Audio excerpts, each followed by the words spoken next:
Yeah. All right, let's call the meeting to order at, I have 33 after? Yep. Okay. Okay, and let's see, we have, Jim McPherson is not here, so Jeff Heck will be a voting member. Todd is not here. That might be Chris. Good timing. Chris? Good timing. Chris will be a voting member. So we have, 6. All right, first item on the agenda is comment. Is there any public comment in the room? Do we have any attendance on Zoom? One. One, is there any comment on Zoom? Okay. All right, are there any additions to the agenda? I would like to make a motion to add as a new item number 9, an executive session to discuss a personnel matter and move adjournment to item 10. I'll second that. There's a motion, a second, any discussion? All in favor, say aye. Aye. Opposed, abstention, okay. All right. Acceptance of the May 29th special meeting minutes. Is there a motion? I'll make a motion to accept the minutes from the May 29th meeting. Is there a second? I'll second it. Is there any discussion? All in favor, say aye. Aye. Opposed?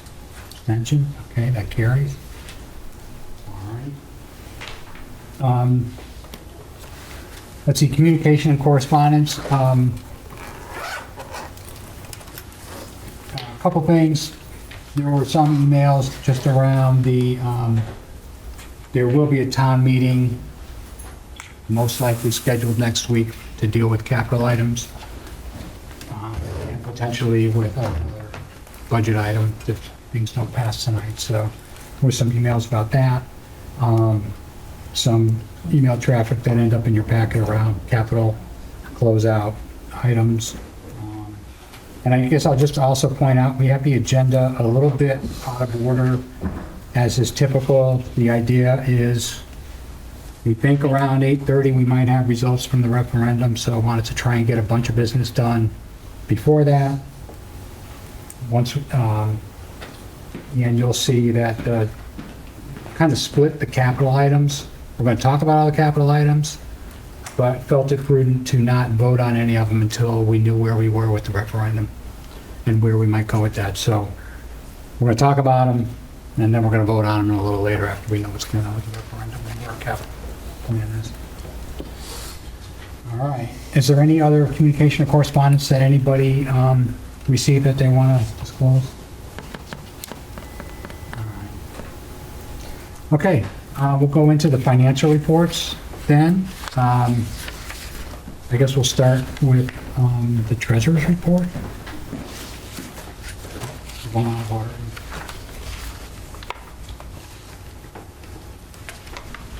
Is there anything you wish to point out, personnel, on the report, Kelly?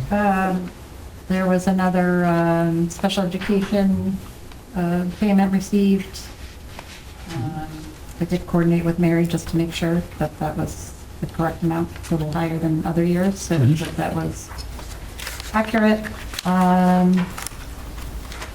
The roofs and roads audit, money had, we did receive that, but a little over 300,000. That's about it. Nothing else. Okay. Were there any questions for Kelly on the treasurer's report?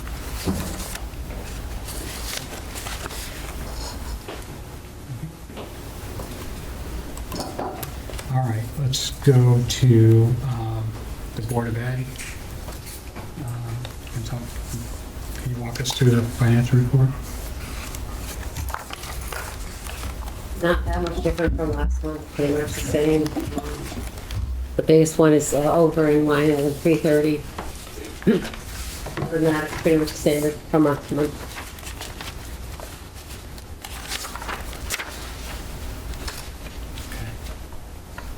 Anybody have any questions? All right. And then, Jay, can you walk us through the Board of Selectmen financial report? I'm just gonna stand up here. Sure thing.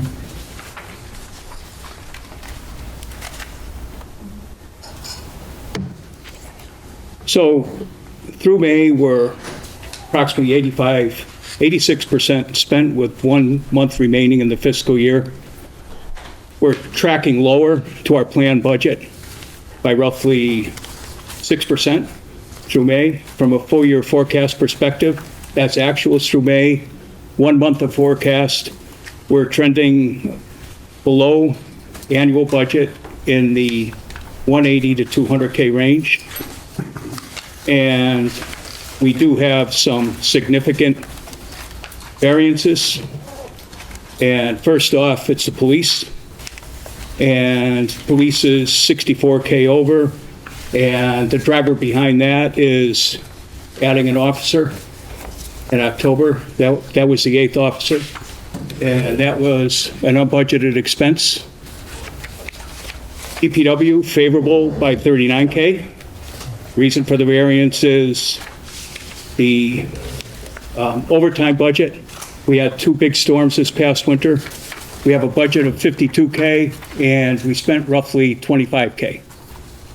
And the other component of that is the operating expenses, which is roughly 21K under budget. Insurance is trending favorable by 53K.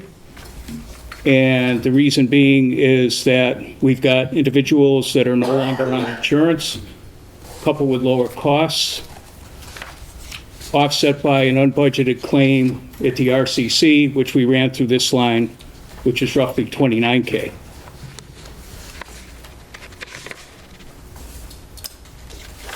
The RCC is running favorable on a full year forecast standpoint by roughly 53K.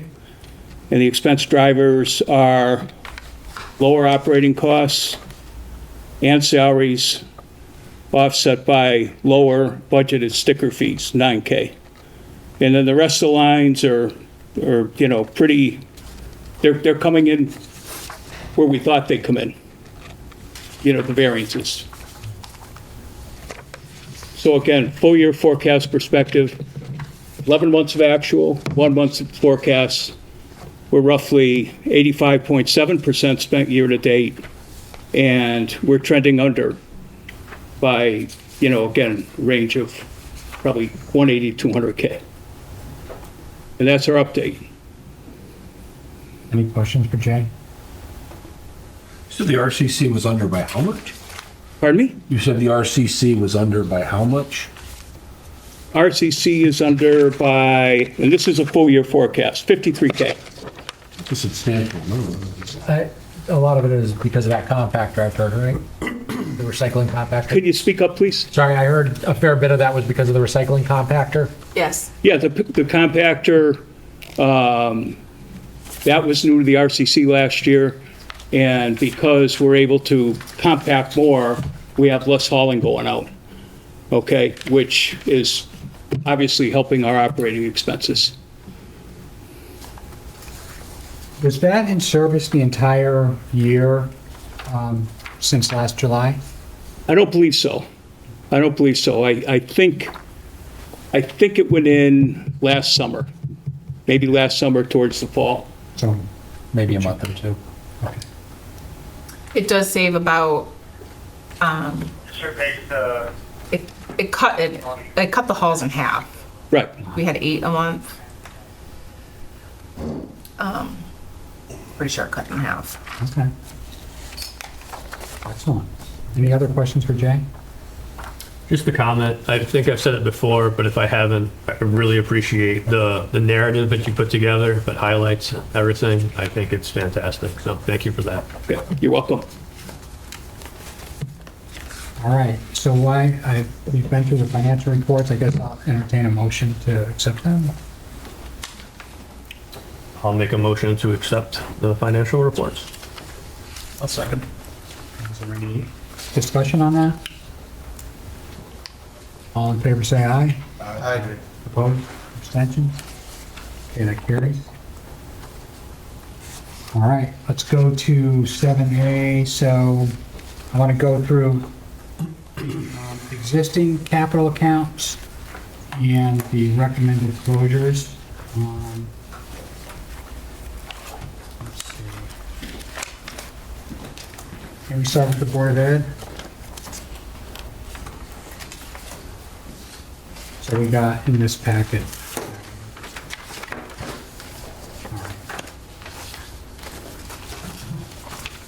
Are you going to close out now? Yes. Okay. I'm sorry, Rachel. Did you- Oh, yes. I was wondering if we could go through the capital closeouts and status of open accounts. So not the new requests just yet. Sure. And Oh, it's in the packet I sent. It's on the last page of the packet, is a grid with the status for current capital projects. Looks like this.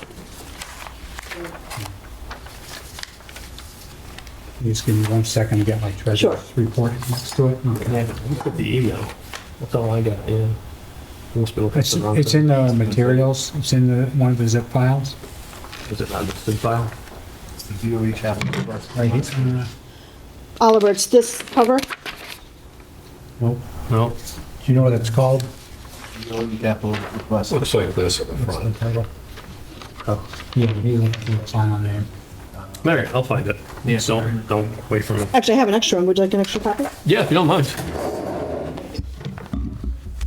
It's your packet. I have a lot of material, and I can't seem to find the right one. Thank you. I'm in the same boat, Oliver. Did you find it? Yeah. What was this? So there's two zips. It was. Oh, it's under the wrong zip file? Is that what it It is? was, Yeah, there was a Board of Ed. yeah, it's Board of Ed submissions. And the Board of Ed capital. Well, think about it. Appreciate it. I think I have another extra copy if someone needs one. Oh, now I find it. All right. If so, if you need it. Okay. All right. Good evening, everyone, and thank you. Capital non-recurring status update. This was as of May 28th, 2024. I will start as they come through on the treasurer report, which is the oldest first. We have a school operating system upgrade. That is our Munis system. We are keeping that open. That is a full upgrade system that we have been working on for about 2 years. And as we have training with particular modules, we add another module. And again, we're doing that this summer. So we do expect that we'd be able to close that out by the end of this next fiscal year. Do you have a sense of, we spend most of that appropriation? There's about 11,000 bucks unexpended so far, or do you know? If we will, Mary, do you have any idea? I think it'll be under that. I think it would be under that. Okay, so target is this time next year. Correct. Thank you.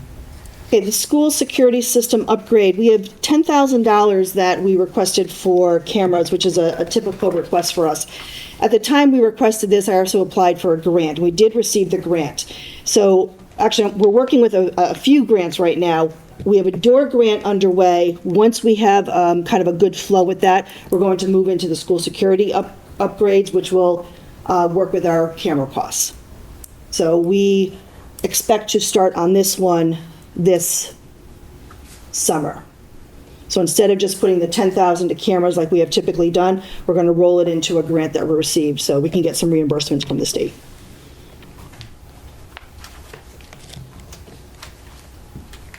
In terms of, I'm Sure. sorry, so you'll start this summer, same thing finished? We've already started it, but we didn't get too far because we're working on the HVAC grant and the door grant. Okay. But we have to, since we received the grant, we still have to do quarterly updates. So we have, like, I have quotes, I've met with Three-Way, so the process has started, we just haven't started the expenditures yet. Thanks. High school tennis court, that will be closed with a return to the town at $3,970. High school tree removal, we have $6,975. We have done some of the removal around the tennis court. Ray just got additional quotes to continue with that work. We have quite a bit of poison ivy in areas, so we expect that to be done this summer. School custodial equipment, We have $8,805. We have completed those purchases, so that amount will go back to the town. And that will be closed out. Seymour High School sidewalk repair, that has been expended. We can close that project out. Middle school, high school HVAC, we know that's a kind of a long-going project. We did apply for an extension on the grant. It was originally slated to be completed by December of this coming year, but due to some supply chain issues, we did request an extension for another year. We don't think we'll need that full year. We're in the second phase right now. But so that remains open. We will close out the next two. We have our AeroHive, our Wi-Fi systems in district with a $558 return to the town. Our school tile cleaning, we expended the full amount. That project is complete. Can I want to go back. Sure. To the middle school, high school HVAC. Sure. And it's actually a question for the treasurer. Is this the one with the complicated motion? If you recall, I could have done this homework, but where we made a motion for an amount higher than we expect to spend. On the capital, on my capital report, it's this high school, middle school HVAC with the asterisk. And then you'll see below, down at the bottom, the asterisk refers to what the motion was.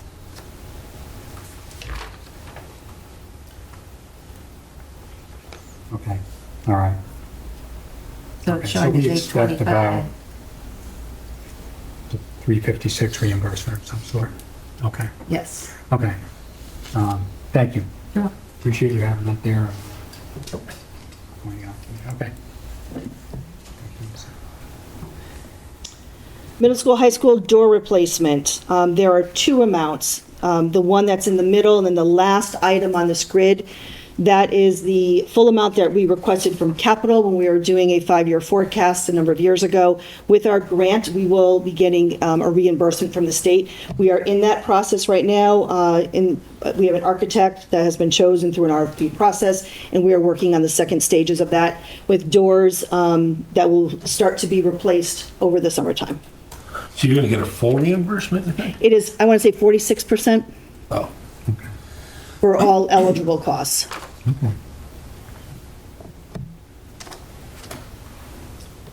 thank you. Absolutely. Field maintenance, that amount is open still. Main gym floor refinish, we have closed that out. Back to the field maintenance. Yep. Is there activity on that? Is there, I know there's some irrigation and fence related coming up tonight. Are those related? They are related, actually to work in tandem with one another. Okay.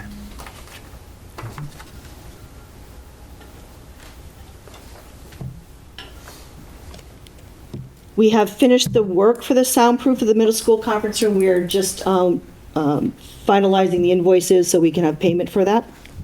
So that should be closed out very soon.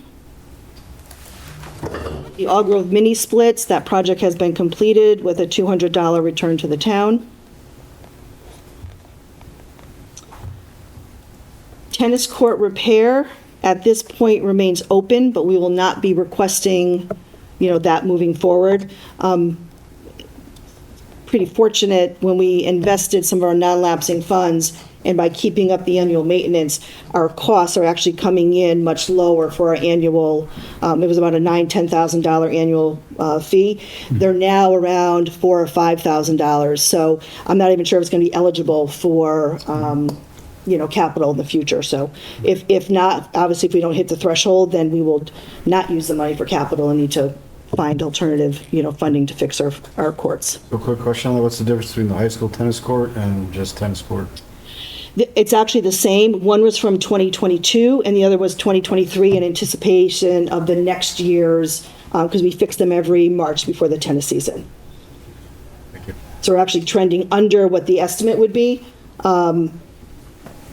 which is why we're able to return $4,000 and we're not utilizing the cost right now.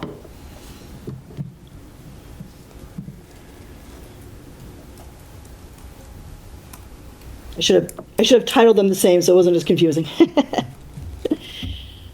iPad protective cases, we actually just received the invoice for that, and that did trend under. I think we expect maybe a $2,000 return on that. We're just making the payment now, so that should be closed out in the next week or so. And then the final item is the door replacement, which is a match to the door replacement that's up in the middle of the page. All right, any questions for? Just a quick one. So I see there's a couple of projects that are marked as closed with zero funds being returned. Is that because funds had already been returned, or just they were smaller amounts, so the quote we got was pretty much spot on? The quote was on, Okay, yes. all right. Okay. Well, thank you, and I thank you for totaling the return of 13,533 and change. Sure. All right. All right. Can we do the same for the general government? That's in the other zip file, right? Yeah, so that's, the closeouts look like this. Okay.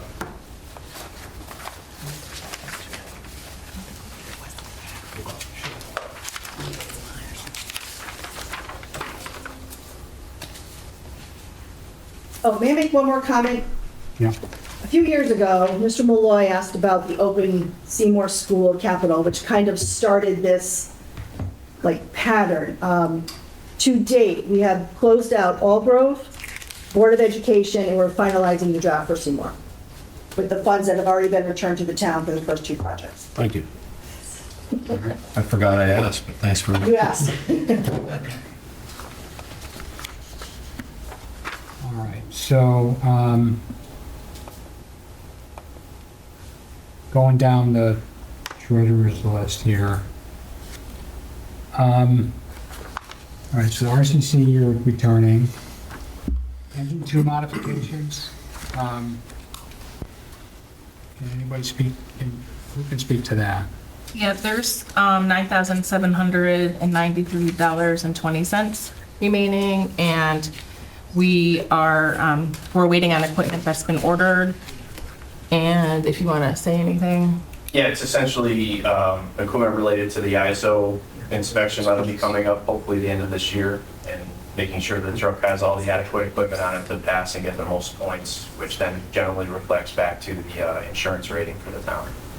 Okay. Are those, I mean, that was approved in December of '21. Is it a lengthy wait for the equipment, or? It was just a delayed order, so now we have everything going. It's just, right now, it's still a backlog of receiving items. Okay. Do you have a sense of when you might close it? Hopefully within this calendar year, yes. Okay. Thank you. All right, the next one, approved around the same time, police body car cameras, there's still $9,200 there. Yep, that we will be expending soon with just a small leftover. It's actually been invoiced recently. It's been invoiced. So Okay, there should be reflected here in the next week or two, a couple $100 left in that. And the rest of that will be gone shortly once the in-person work is done for the new cameras we have for 27, which was the new car that you guys approved to get outfitted for the like 30 or 33,000. So okay, so you expect to return a couple $100? not from the cameras, but for the retrofit cruiser. there should be a That's further, that's lower on the Different list. line item? Okay. Yeah, that's another item. So it's invoiced and it'll be zero return. Right.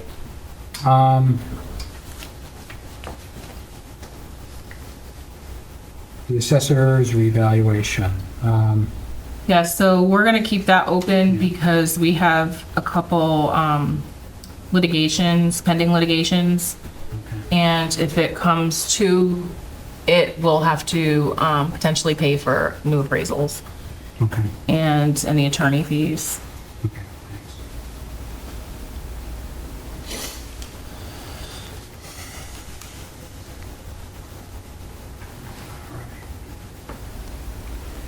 All right, down to the fire department PPE. This was approved on June 20th last year. There's still $3,500 there.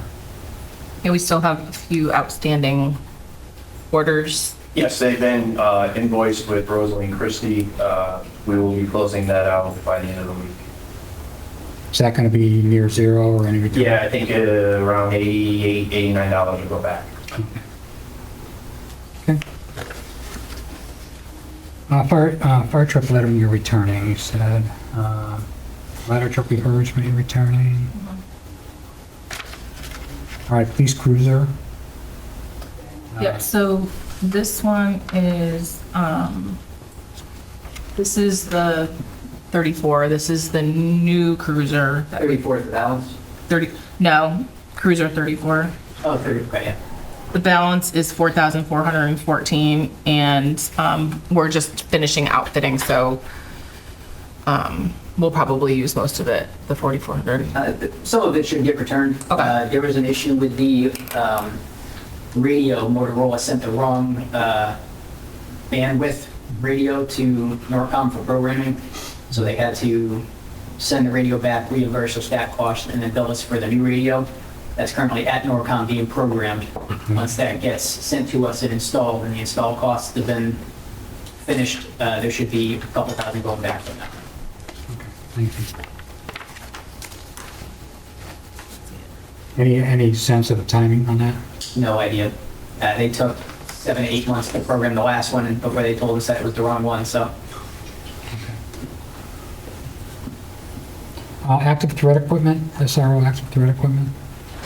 Yeah, so this, Kyle's looking to order for the SRO because they're expiring. Have expired. Have expired, new rifle caliber plates protection. So there should be a remainder after that, right? Yeah. And lead time on that. Not sure. It's kind of got knocked down the pole a little bit. Yeah. I want to make sure I do a little bit of research on that and buy plates that are worth buying. Okay. That also don't break the bank, so. But there'll be a decent amount from the 5,000 returned. Probably don't know exactly how much. Okay. Accounting software? It's closed. Oh yeah, you're close to that, okay. Police department, Yeah, Is that the ROT? ROT. Yeah, everyone calls it ROT, but yeah, it's actually ROT. you don't want to say ROT. Yeah. Well, they think it's an acronym for something, but it's not. It's the ridge vent is leaking on the police department, and just Ray hasn't had a chance to get someone there yet, but I think he's gotten quotes. He's definitely had quotes for it. We just don't have anyone there yet, so. So that's gonna stay open. Yeah, and there are a couple items I just wonder for, we can't do the mental math quick enough. But that one, the threat equipment, that we approved a year ago and nothing's been spent, so I'm just curious. Which one, yeah? If I can take on the threat equipment at least, we were waiting to hear from the Board of Ed. They had applied for a grant that could potentially fund an SRO position. So I was holding on to that money to outfit that officer for that position. Okay, They ended up not getting that grant. So I've been holding off to wait to see what happens with our personnel issues and whatnot. But we do have a use for it. okay. Appreciate that explanation, thanks. All right, let's see. Plow truck, you're returning that money. All right. Fire department vehicle maintenance, $2,500. It's going to be used. I don't know what was outstanding for that. That was the, original amount was 40. But maintenance, we're gonna use it. Yeah, I would imagine. Yeah. Yep. Okay. Equipped police vehicle, that's what you were just talking about, so. That was approved in February. Yeah, so this is from the 33,000 from the car that we bought from Simsbury. So we're still waiting on equipment from there. That was ordered. And we should just start the lead time on that. So does that add two, what was that for? I can't remember. To equip the car that we purchased from Simsbury. So we've added 2 cruisers this year? Well, that one was for when the officer came back, so we needed something. And then the other one that wasn't a new car, that was the used. So that was a replacement for an old car, the purchase?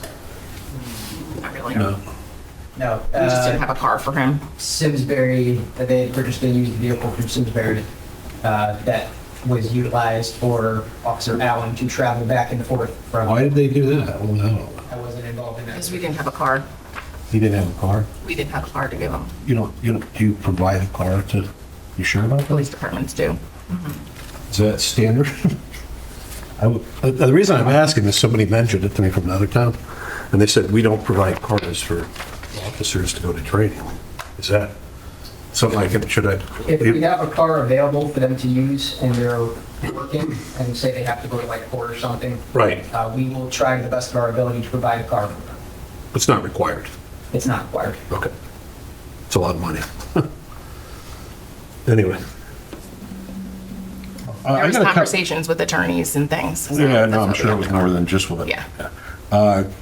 Question for Kelly. The number that we discussed at the building committee the other night was a little different than what we have for the HVAC project at the school. Was there any discussion about that?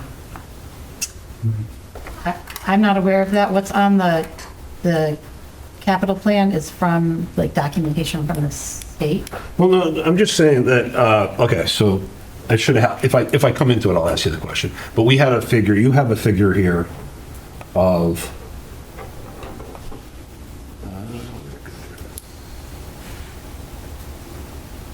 the remaining balance. Should have printed this out. You have a remaining balance of 558. Is some of that, or 556, is some of that encumbered? Because when we were discussing it the other night, we were making sure that the bid, I don't know if you want to get into this now, but there was a discrepancy between what we were getting for bids and what was available, substantial. So they went back and they reworked the bid, and the number we were working with was 520? I'd have to pull up my minutes. When was your meeting? Was it after 5:31? 3 days ago. Yeah, so there could have been an So it invoice might have been, okay, so the from- number we had was probably accurate. Yeah, somebody, I mean, this is as of 5:31. Okay. So it wouldn't incorporate anything from June 1st. I should have read your the meeting date. Yeah, thank you. So it's possible that it's, It was a long conversation, so the number stuck in my head, so I was just making, because we were really critical about making sure we didn't accept the bid that was over what was available, so, okay. thank you. You're welcome. Any other questions about the closeouts or the open items? Board. All right. Well, thank you. Thank you, first of all, you're returning 25,000. The reason I wanted to go through these, and we'll keep going through them, is some of these are dated, and, that money comes back into the capital fund, so we can use it for other requests, so sooner they get spent, the better. We can close out mid-year, right? Can you? Yeah, I'm actually thinking the only time I really call for closeout is now, but I'm gonna mentally make a note that I'm not gonna let like 3 months go by without having it on the agenda every time. Just to get people thinking about it, till we get more current.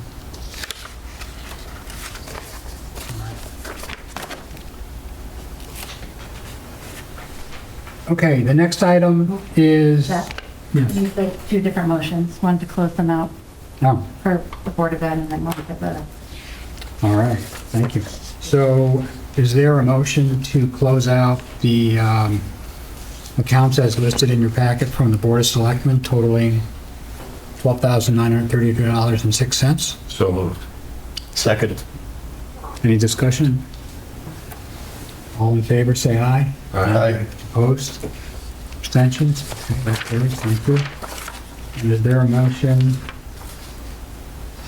to close out the accounts listed by the Board of Ed totaling $13,533.84? So moved. Second? Second. Any discussion? All those in favor say aye. Opposed? Abstentions? Okay, thanks, Kelly. All right, next I want to go through the new capital requests. As I said earlier, we just want to get here, we can ask our questions about the bids and everything, but I do want to actually vote on it after we know what's happened with the referendum and whether we have to make any adjustments. Whether we have any money. Yeah. And I also am, well, my personal opinion would be not to approve anything out of the FY25 budget until we've, because we took $100,000 out of there last week, but until that plan is updated with how we're going to get there. So, hopefully these things, there's a couple things, hopefully they're not urgent, but I do want to see the plan get level set back to that, the amounts that we're going to have in there. So having said that, let's start with, back to the Board of Ed capital request, new capital request.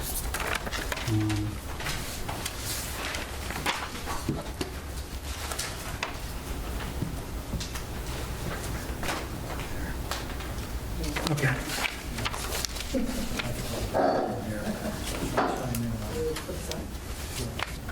All right, so the first item, my capital plan here.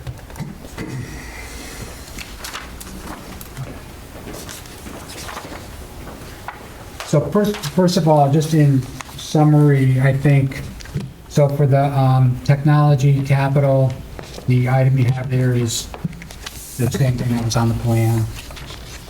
For the facilities capital, there's one item that wasn't on the plan that's moved in from next year, 40,000, but there were several totaling, I forget now, 65, 100, totaling something. Hold on. 109. 109. There we go. That were moved out. Yeah, so, all right. So let's go through. So the technology one.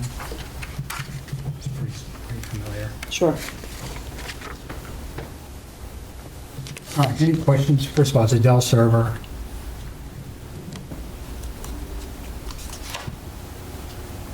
Essentially, they are the view boards that are in all of our classrooms.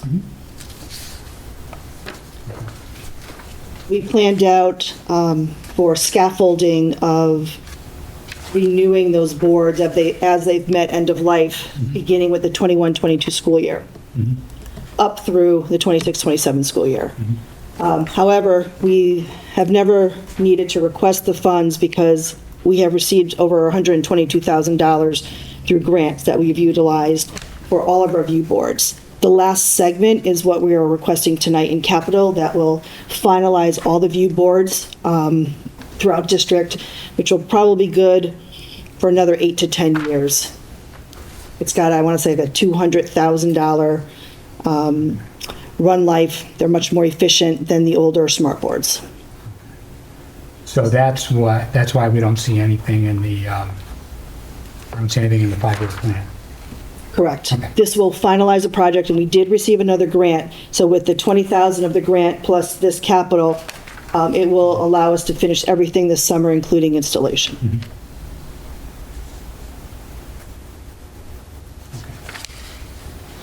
All right. Any questions about the view boards? So I have a question, just the way the packet is organized. Underneath the heading and, the address, there's a line on here that talks about a Dell server for $25,250, which I don't see that you're actually asking for. I just wanted to tell you what that is. Replacing aging projector / smart boards on the capital inventory needs line 9. See what I'm referring to? I don't. Right underneath the address, Yes. there's an item here called the Dell server. I don't see any requests for it, but I just don't understand. I just want to make sure we're not missing something. I'm sorry, that should be view boards. My apologies. No problem, just want to make sure. All right. The dollar amount is correct. Yes. Okay. The,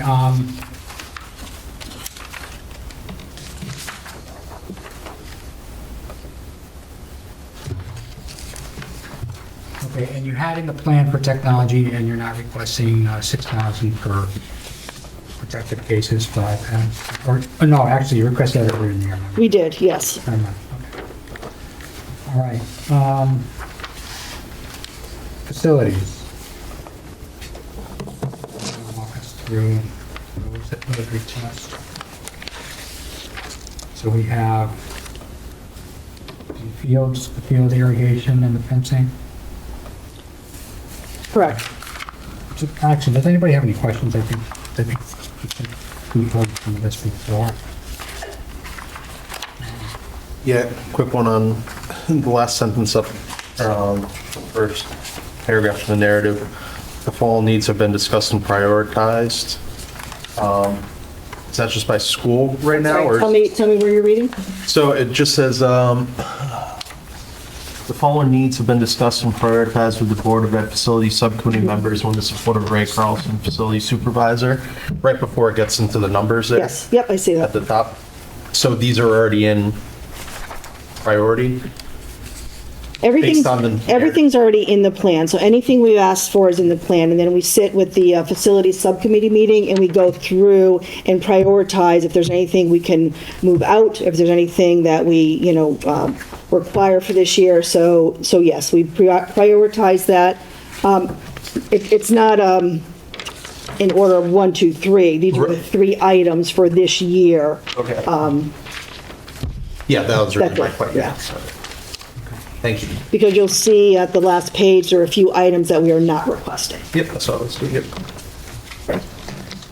So for the irrigation, which quote are you planning to use? We have done our best to get numerous quotes for irrigation and fencing. Yeah. It has not been easy, I will be honest with you. I've been told that we've already quoted you. It's been a little bit challenging. The most complete quote would be the Anderson. They actually came out just recently, walked the fields and provided the quote that's from Anderson Turf.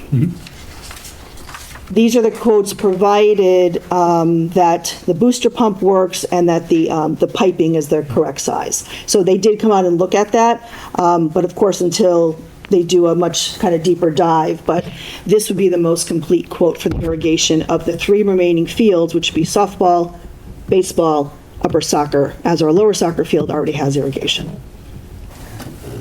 So, 2 questions about that. So the total on this quote is around 87,000, and you're asking for 75, so are you getting the other 12 some other way?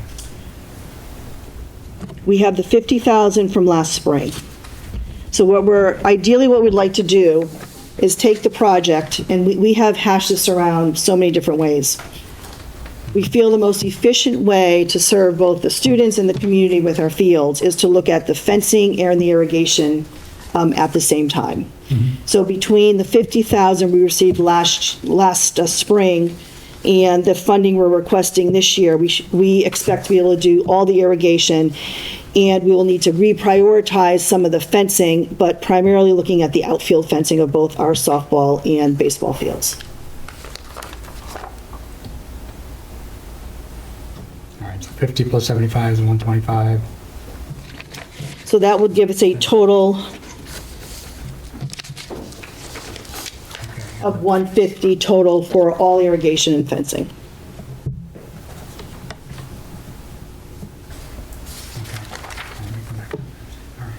And do we have any idea about the booster pump or the size of the supply pipe, or any idea if those don't match up? I do not.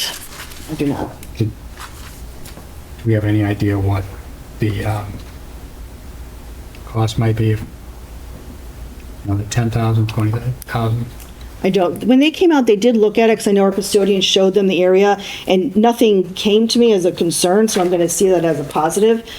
We had a number of companies come out, and I'm trying to follow up with each of them, but I haven't been able to follow up with all of them at this point. If I can add, a couple of companies, they were resistant to putting too much time in, like Missy said earlier. They've given multiple quotes on this. This has been on the Board of Education capital docket since 2006. They did a renovation project for the high school, middle school in 2001, and really nothing was done with the fields. And come 2006, and none of us were involved with the board at that time, they did put it on for irrigation at $25,000. Today, certainly we see it's a lot more money than that. But we're not asking for it for aesthetic purposes. We're asking for it because we did a sharing plan with the town last year, general government. We put in about $75,000 to renovate the softball and baseball fields. They need to be irrigated. We've been lucky, we've had a very wet year, which was record breaking. I drove by the field today, it still looks excellent. But irrigation, not only making it look good, but irrigation makes it a lot safer. When kids have a head injury on the grass, and there's no grass, and it's just hard pan soil, you do have some liability issues because it's supposed to be a field. The fences, if you look at the fences, there are holes in them. A kid can go into it. They're falling apart. They've just been that way for a while, and we just thought this is really the time to do it. We put a lot of effort into it. Like I said, I talked to one irrigation guy. He really didn't want to get into detail. He said, you know what, I spend more time giving you guys quotes, and we don't get any business because the last time we did an irrigation system was on a lower soccer field, and I was board chairman, and that was back 35 years ago. So we haven't done anything since, but because of the investment we've made, we feel we need to be able to preserve the property and irrigate it and put a fence in for safety reasons. No, I totally agree with you. My math is not, so are the fences, the fence quotes are, I'm reading them to be about 9,000 or about 6,000. Let me give you a new copy, please. Mary, would you mind grabbing those? The most complete fence quote we have, Mary will pass out. And you'll see there's 3 pages. One is an outfield, one is all the field, and one is the right fence line. That gives us a much better idea of the fencing cost. And the cost for each one is at the bottom right-hand corner of the page. So if you look on the top, you'll see which little bubble is highlighted. Look it over, and that'll give you the cost of that particular fence from this company. So I got a quick question. First thing that comes to mind is I see we're doing black vinyl over chain link. Is there a reason why we're not going with quotes for galvanized, which would save pretty significantly on material cost? I don't have an answer for that. Okay. I'm sorry. We would certainly go more into depth with the companies. I have 2 other companies I contacted. One came out, I haven't received a quote. Another was supposed to come out and then canceled. This is our busy time of year. If you were calling for quotes in January, you might get about, it's rough, yeah.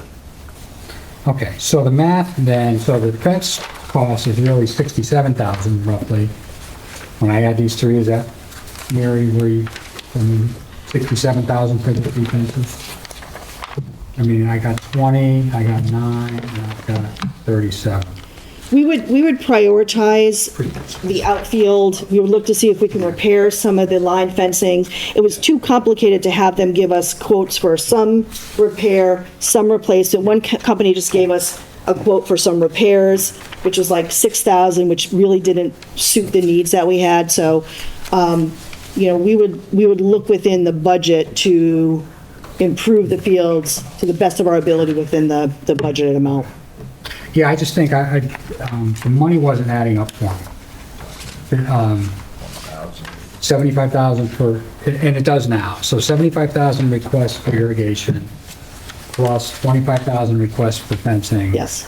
Plus 50 that you still have in all the count, that's 150. And so previously, this was all adding up to like 100,000, so I was wondering why you needed 150. Now, the fence cost looks to be 67. The irrigation looks to be around 90. Originally, the plan was to do irrigation, warning track, Yeah, yeah. fencing, but it was too difficult and it wasn't advised to do everything separately. So we decided as a facility subcommittee to look at the fencing and the irrigation together. All right, so, yeah. Okay. Any questions, other questions about the fencing and irrigation? So, yeah, thank you for that. So all the numbers you've given me are numbers that you've already asked for, and now they add up. Correct. Yes, we didn't want to ask for more than we requested on the capital plan. All right.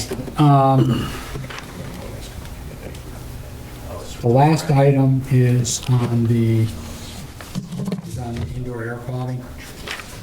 Sure. And I recognize that you stated fiscal year '25, we're going to hold off, but if I may explain, this is the last item on our capital for this year. We knew the changes and the impact of indoor air quality was coming down the road, so we actually budgeted for this quite a few years ago before the mandate was passed. So we put it in an area we thought it was going to pass. We're pretty close. We have new mandates that are due this next coming January. There's two different kind of facets to the indoor air quality requirements. One is annual testing and one is a 5-year testing of kind of air balancing, which is a more expensive cost. They have since actually amended the mandate to require 20% of your schools within the first year and then each year after until a certain time. The reason being there's not enough professionals to do all the schools in the state. So they just recently amended that. We knew this was coming. In speaking with Ray Carlson, he's been a great help to us. There are not a lot of companies that are doing this work, so we did get a couple quotes to give us the cost. So ideally, if it was approved this year, we can schedule our time over the summer next fall and kind of be on the forefront of the requirement. Well, certainly in this case, one, knowing the timing, which I didn't know, but also knowing that you swapped out significantly more than this out of the current year, I'd be okay with entertaining it, so let's proceed. And we did that on purpose. We looked at things that we could move out of our capital for this year. And some we won't need to request because we have utilized some non-lapsing funds for a couple of the items. So, so we have Eagle Environmental. Yes. Testing and balancing. So Eagle Environmental is the annual testing. Attached to the Eagle quote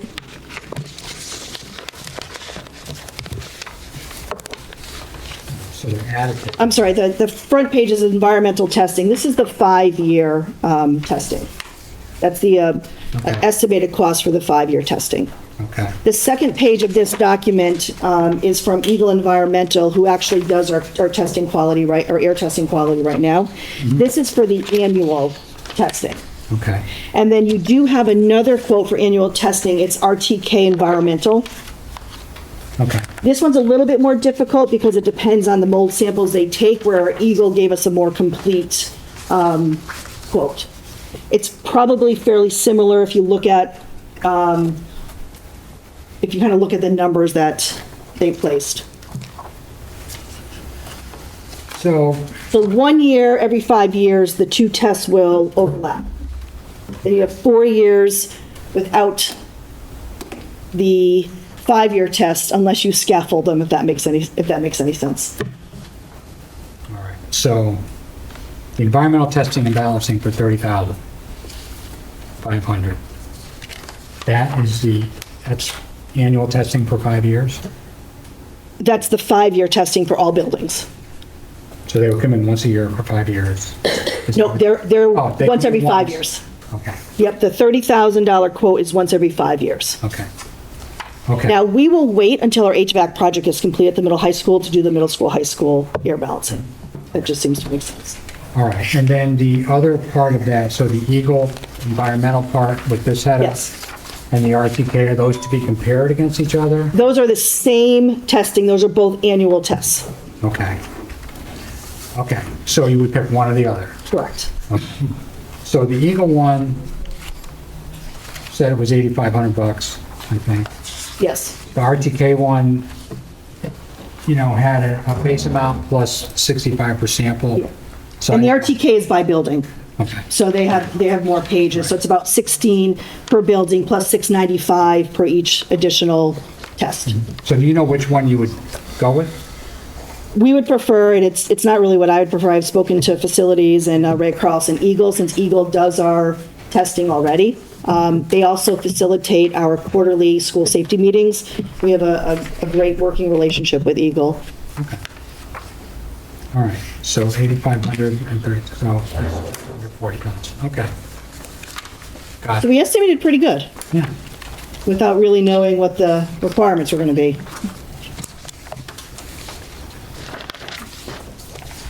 Okay. All right, thank you. You're welcome. Does anyone else have questions for that?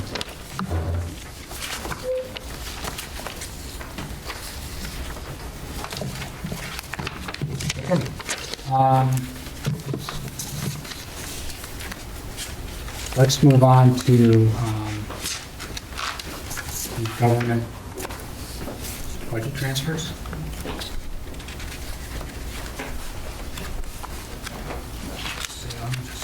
If you don't mind. You might want to talk about it just because it's like public record now.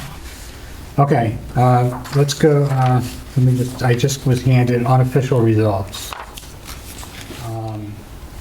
So no seems to have won by 461 to 412. So 875 total votes. Length was 3. I would say so, yeah. This is all handwritten. Yeah. General government, too high, 406. Right amount, 355, too low, 98. Is it 355 right amount? Board of Ed, too high, 482. Right amount, 195, too low, 185. What were the two little numbers, sorry? 185. Can you say I didn't write them down, Is that sorry. Board of the selectmen ones again? Can you repeat the selectmen high, low? That's right. Yeah, selectmen, too high, 406, too low, 98. Right amount, 355. And Board of Ed, too high, 482, too low, 185. Right amount, 195. Closer. Little, yeah. So this is unofficial. Better be right. Yeah. Well, they're always official until they have a chance to review them, right? Yeah.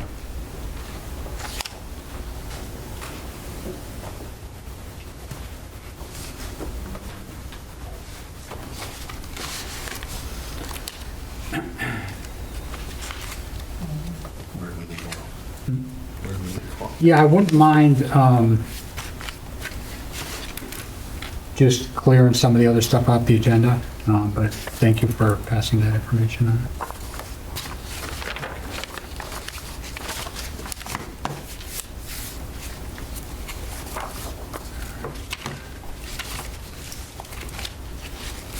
Let's see. So the next item then, let's deal with the general government budget transfers. Jay, can you walk us through this? Did you want us to do the capital requests? Oh, yeah, I skipped over you, didn't I? Yeah. Yes, sorry, let's go through the general government capital. Okay. Sorry about that. Do you want to talk about the capital requests? Or I can. If there's any questions or If- comments, yeah. right off. So, the fire department has 3 capital requests. The first is for personal protective equipment for $19,000, and you guys have the quotes for it. Second is for four air packs and 4 spare cylinders for $20,000, and those quotes attached for it also. And then the third is for tires for apparatus and the mounting of the tires, and that's for $26,500. These are, my understanding is the tires are all past their life expectancy, and the reason they're all needed at once is because we had purchased several pieces of used equipment at the same time, and they don't put on new tires when you purchase used equipment. So right now they have to be replaced, and we knew it was going to happen. And hopefully, the plan is to create an actual schedule to stagger the replacement in the future, so we don't have to do it all at once. And the air packs, those are replacing, or just they're new ones for new Yes. fire. So we didn't technically own the ladder truck at the time of the grant submission. So this would be 4 of the 6 riding positions on that truck. In the 5-year plan, we had it staggered a little bit to get to the 6. And Jeff, in your prioritizing of things, that is the one item on there. We had 2 in talking with Firematic. They have some demo models. So essentially we could get 4 for the price of the 2. But that is a limited time. It's not anything they're going to hold on to for a long period of time. It'll just move down to the next interested department. And essentially all those demo units they've never been in a fire. They've just gone around and different departments have tried them on. We can still get brand new batteries, brand new cylinders to go with it. All right, so first of all, there's one quote for each thing. Are these, Yeah, so similar to the last time, essentially with the MSA air packs, there's one representative that handles the area. So then they all get basically on the state bid for the pricing. Just out of curiosity, are there other vendors? Other vendors for air packs? It would be a whole different air System? pack. Okay, Yeah. so yeah, you can't, you don't, MSA versus Scott versus Gregor, yeah.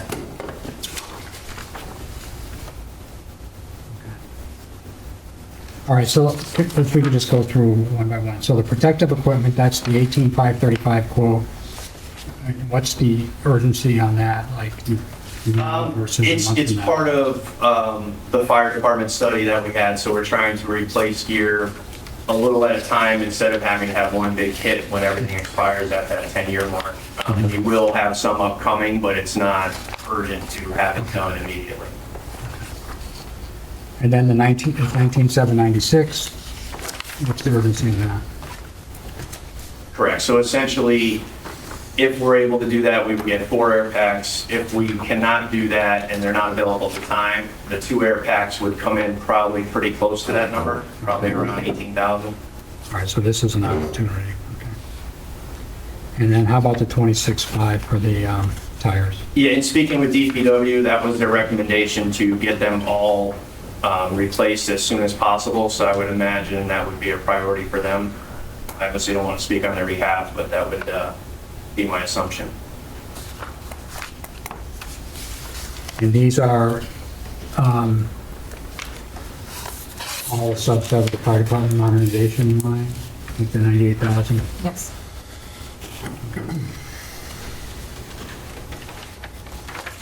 So that totaled 65.5, which leaves us with 32.5 in that line on that capital plan. And what was the urgency on the tires though, like this month versus next month? or I'm sorry? The urgency on the tires? I don't know if it's a 30-day urgency, but I know it's a priority to address it sooner than later. And I can reconnect with Ed on that as well. if you'd like. All right, do we have other questions for Board of Selectmen or Troy?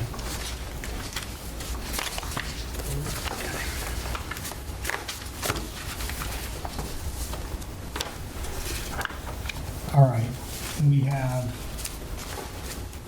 general government budget transfers. Budget transfers, you want to do those?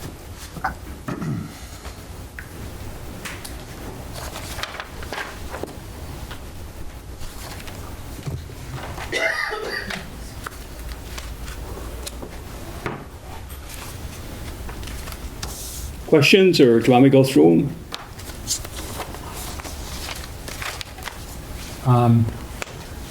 Does anybody have questions? Some kind of specific ones, no? I will say that we just had, pardon me, there was one big transfer, that's the police department. And that's 64K, which I alluded to in my update. And that was really triggered by bringing on board the 8th officer in October, which was an unbudgeted expense. So if we didn't have that, then we would be probably hovering right around budget. We were a little bit low on the operating expenses. We did bring, we had our union contract approved after the budget was. So we did have some expenses that flowed in that we were able to capture, and we were able to offset that again by lower operating expenses.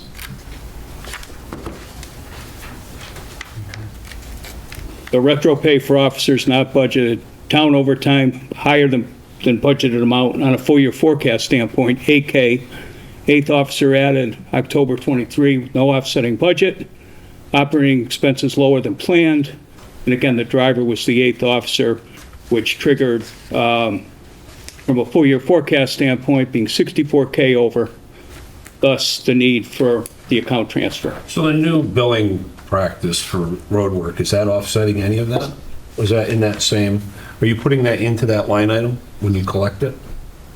No, it's going out. Where is it? Where is it currently? It's staying in an account. Could you repeat that, Mike? Oh, I'm sorry. Yeah, I was forgetting. That's okay. So the money that we've been billing additionally for road service this year that we were considering setting up a separate account for? Yep. Where is that being, where is that being line item currently? Sure, so that's part of the police budget. So it's Okay, offsetting some of that expense? No, as a matter of fact, what happens here is we expense the road jobs. Right. And then we're reimbursed a short time later, Okay. which offsets that cost. Okay. So from a budget standpoint, there's no impact to the budget because whatever we expense, we collect. So zero impact. But we've been billing differently in a way that we actually turn a profit, correct? Well, I don't like, it's not really a profit, we're just. We get taken more than we're spending. So in other words, we bill out $100. Right. Our direct expenses are $80. And then we have the 20, which we're putting into a revenue account, which offsets some of our costs, like Social Security, there's other things, there's. But it stays within the police line item? No. No, it goes to. What are you using that money for currently? Where is it? Yeah, Kelly. Yeah, yeah. Sure, so you'll see on the treasurer's report. Okay. In the, it's combined with miscellaneous revenue, like the, sorry. It's not broken out because it's all the minor things there. So it's within miscellaneous revenue? Not otherwise classified. So it's part of that, year-to-date 58,000, it's a component of that. I guess until we set up that separate fund, shouldn't that have stayed within the police budget? Or you've all never done it that way? You can't show revenue in the expense line. Oh, you can't. You can Oh, credit back the right, so it's two expenses, different- but for yeah. accounting purposes, you'd have to show the revenue as revenue. So we would have to manually vote on paying that or adding that to the line that we don't have to do. I got it. Right, Yep. right. So right now, just the revenue piece of it, Yeah, to your point, the profit piece of it. yeah, probably. Goes in that line. And then the expenses get credited back. What I'm getting at is if we consider that, how much of an offset did we actually lose in the police line, even if it's just for a, how much have we realized in that line from the additional road I work could go funds? get it, I just don't have that. No Yeah, idea. I don't have the breakout of Okay. that now that other. Yeah, I wasn't looking for an people have. exact number. I was just curious, is it thousands? Is it? So if you look at the general budget line, you'll see the expense coming in, you'll see the credit, okay, when the money comes in the door. And then there's a difference, and what we have to do is we have to book that difference in June, because that's gonna be a receivable. That'll walk. Yeah, I'll ask it, because we're gonna consider it later in the meeting, so. Okay. I'll leave it alone, thanks. All right, any other questions for Jay? Reading about the transfers?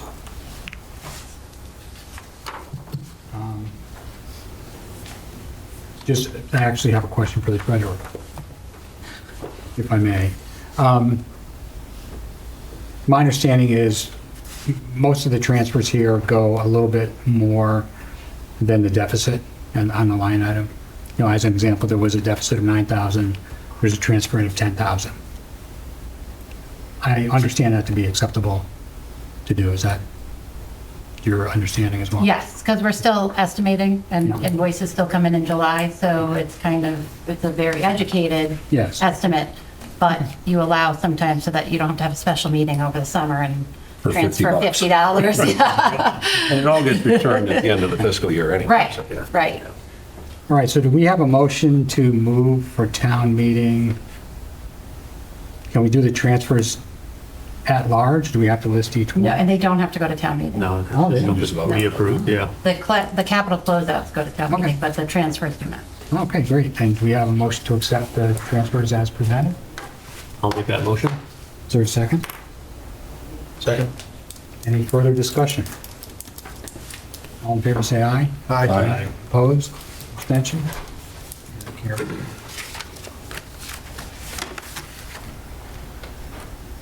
All right, two things before the budget. Policy committee, I'm looking for volunteers. We set up a group of policies which I included in the packet, the policy governing policies, as well as the capital policy, which I know will need some work after we do this budget, but I wanted to see if there's a couple of members that would be willing to be on a policy committee, kind of review those and make recommendations to the board to where there might be need for updates. I don't know that all of them would need an update, but just I'd like to ask if there's anybody who would like to do that. I would specifically say that, like, Jeff and I took a good look at a lot of these last year, and I just think it'd be helpful to have different people with a different perspective.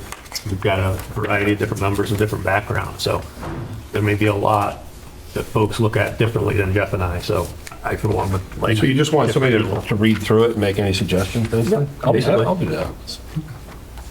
There's one. Somebody else. If anybody else wants to do it, let me and Mike know. No, nobody's gonna join. Okay. And so we'll figure out, there's no need to necessarily report back till maybe August or September or something. Okay. All right. Police non-lapsing fund. All right, so this is an item that has been on our agenda before. It's come back with some revisions, so which was in your packet. So, do you want to walk us through it? Or maybe we can, okay. Kyle's here to talk about it. Do you want me to go through what I typed up today? Or do you want to start with before, or? Excuse me one second. So through May, that non-lapsing account that we would like to create, it would have been in it, but it's now in the account that Kelly created. There's $23,571. When did you begin the new policy of billing? Well, we've always billed, but we've always lost money. No, the new So revised we profit. revised the bill, we revised what we're charging, we revised the billing probably About a year ago. about a year ago. About a year ago. But we have increased it since, just as we see what other towns are doing and things, so. So it's approximately a year with a uptick towards the end because you changed your, okay. Is that something you plan on reviewing every year to see if we're comparable rate-wise? Yeah. Okay. So, yes, we looked at, I think Mike or, I think you given some revisions, so Jeff gave us that. And then I was going over it with Kyle and he had some, Yeah, so I only Thoughts? just recently saw what you guys had done before, and I guess there was some confusion on the wording. I had some ideas on how to implement the fund. I typed something up myself, a little more simplified today than what was proposed before. Copies for everybody. no attorney language. No attorney language. And essentially, what I'm looking to use this fund for is to generally equip the police department with cruisers and equipment that we require for patrol, and be able to, take the burden off the taxpayer with this revenue that we're bringing in, and B, be able to kind of expedite the approval process for this so we can start implementing some of these essential pieces. I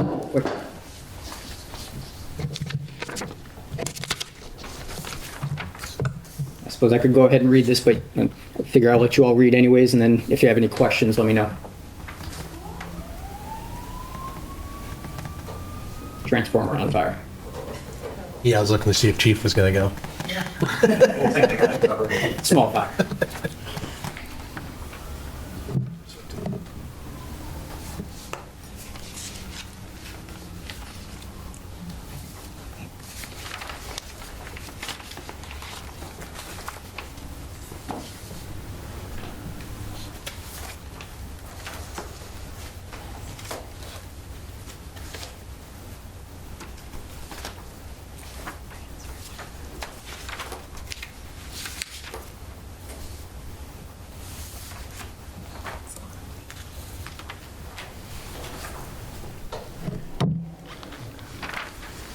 So the big thing this does, the old view of this, in addition to the funds from private duty assignments, it had an ability for appropriations. Didn't say appropriations would happen, but it had the ability for the town to, From general budget to this account? yes. Yeah, And so this new one says, no, it's just strictly through the revenue generated from private. yeah, and that was my change, just basically for simplicity's sake. I figure the budget that we utilize in our capital requests already function fairly well, and if we would try to commingle them, it would just complicate this extra account further than it needed to be. Really, the only requirement for this account is to have a place to put the revenue aside from the taxpayer budget money that we can utilize. So, figured it simplified it.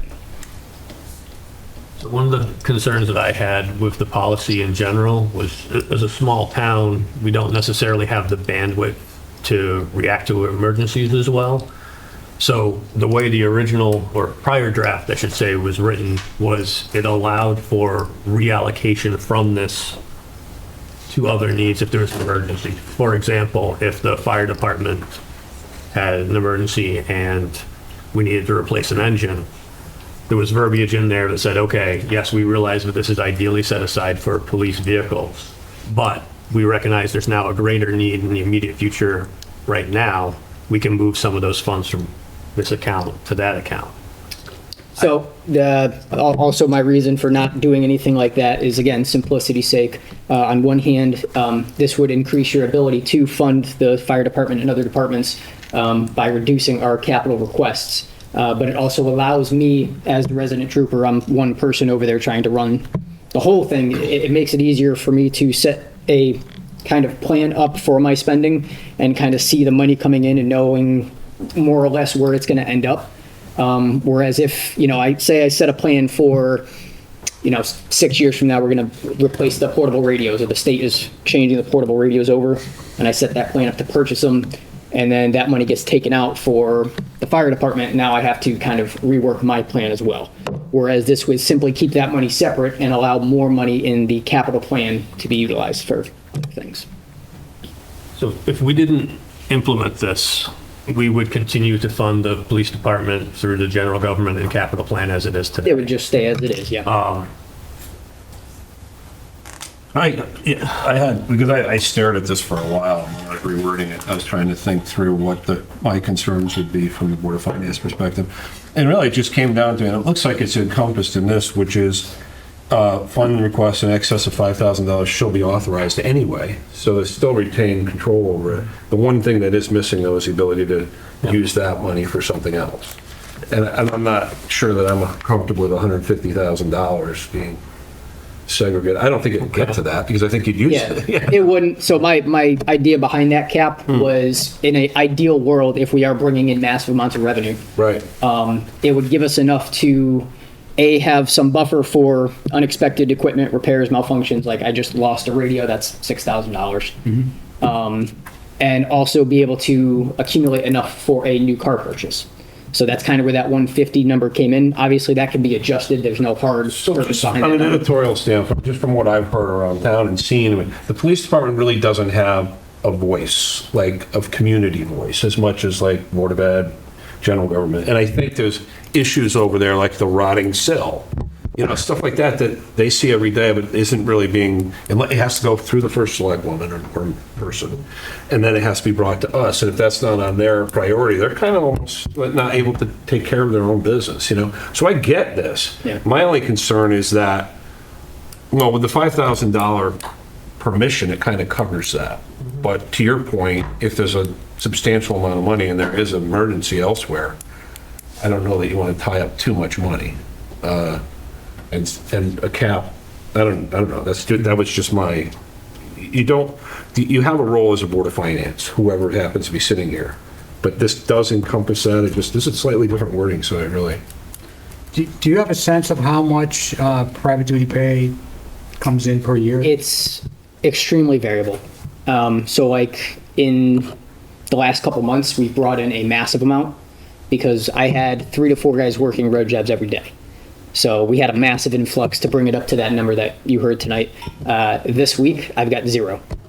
So it really just depends on what kind of road jobs are going on, and my ability to staff those jobs. What do you mean by massive? 26,000. I'm sorry? By massive, you mean like? Like a massive influx of money. So What's a dollar amount or range? I would say a few thousand a month were coming in at that point. It was 2 or 3 months we were doing road work with Nikon, that work on international, and then there was the tree cutting jobs. So from back in like February, March timeframe. So a big year would be 40 or 50,000 would be like a huge year?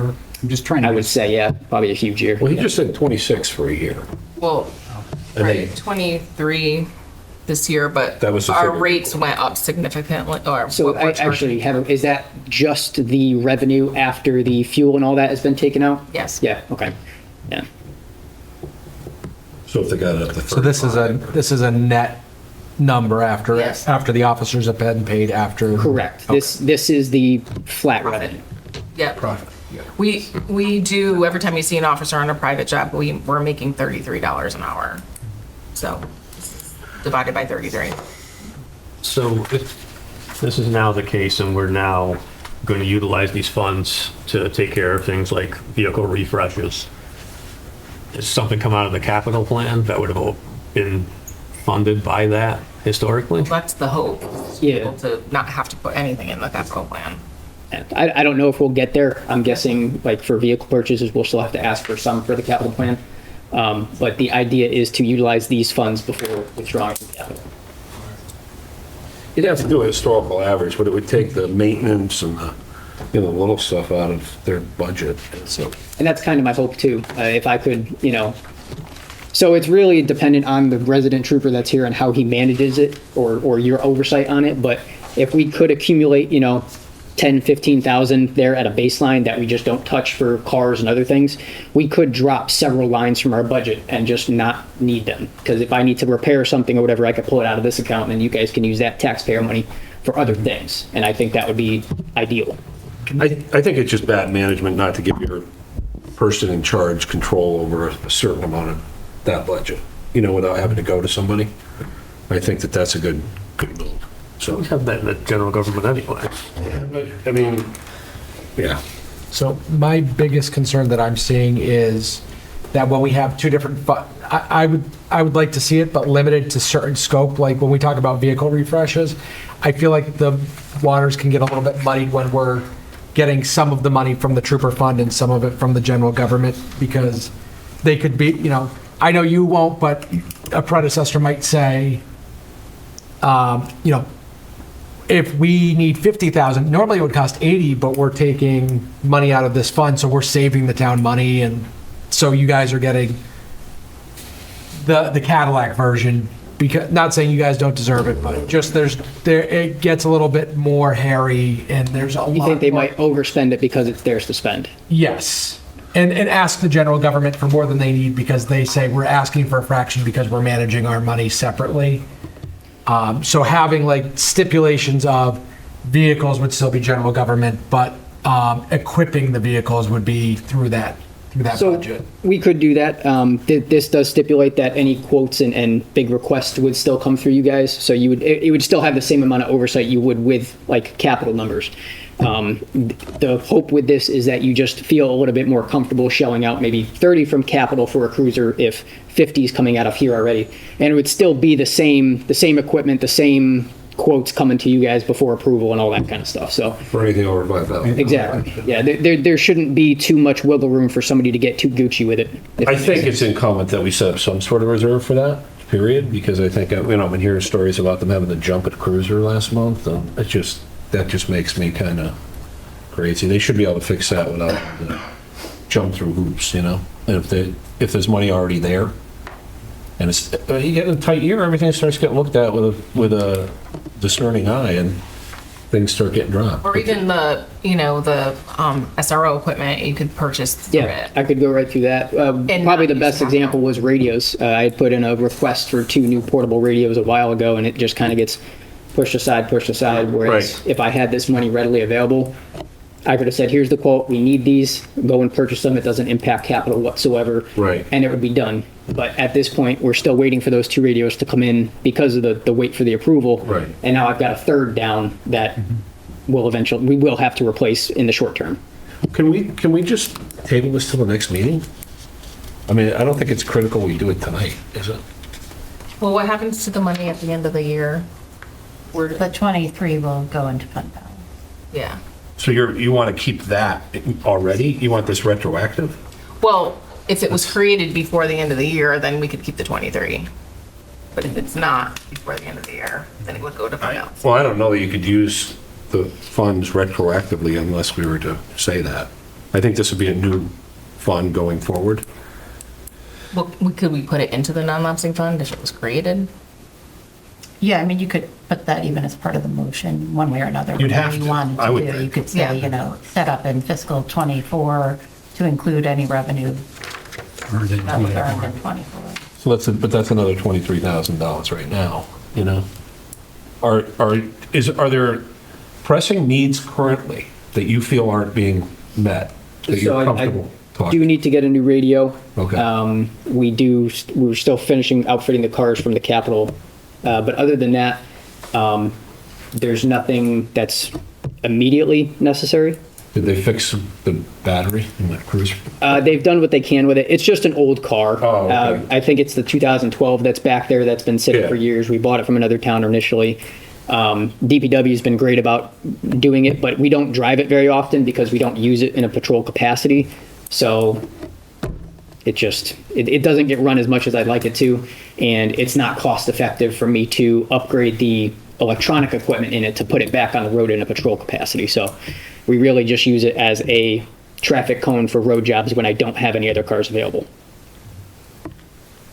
Is there, I guess to the selectman or to Jay, if that 23,000 if we were to make a motion to create the fund and allow that 23,000 to go into it, is there an impact to the budget estimate for the? Sorry, Jeff, could you repeat it? Yes, if we were to set up this fund today and allow the 23,000 collected so far this year to go into it, would that have any impact on your full year forecast? No. Not in it. It's not in it. Kelly's got it in her. Okay. And I think up until now, there's been some confusion on how that money is able to be used and spent, and I think it's kind of been kept separate up to now anyways. Just a quick question. When we first started talking about this, I thought it more along the lines of larger, more capital items. Are there a lot of things now that are under that $5,000 threshold that are not covered in your current budget, operating budget? I mean, they vary. So like my first year here, we had a couple of the MDTs go down in the cars. That's a few thousand.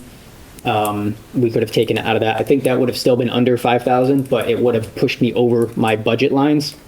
So that's kind of the up and down of just the budget that I use, is that we budget what we think we're going to need for like equipment repair and maintenance and new equipment. But I try to keep those numbers generally small because more often than not, we don't need all of that. And I don't want to ask for more money than I really need. So having this just general bulk of money I can use for equipment as needed makes me feel more comfortable to drop some of those lines and still be able to buy that smaller or larger purchases. Does that Take make some of sense? the game out of it, where you don't have to keep it Exactly. reserved. It's less I mean, that's gaming. just bad. Man. But my only concern is we don't know what our budget's going to look like.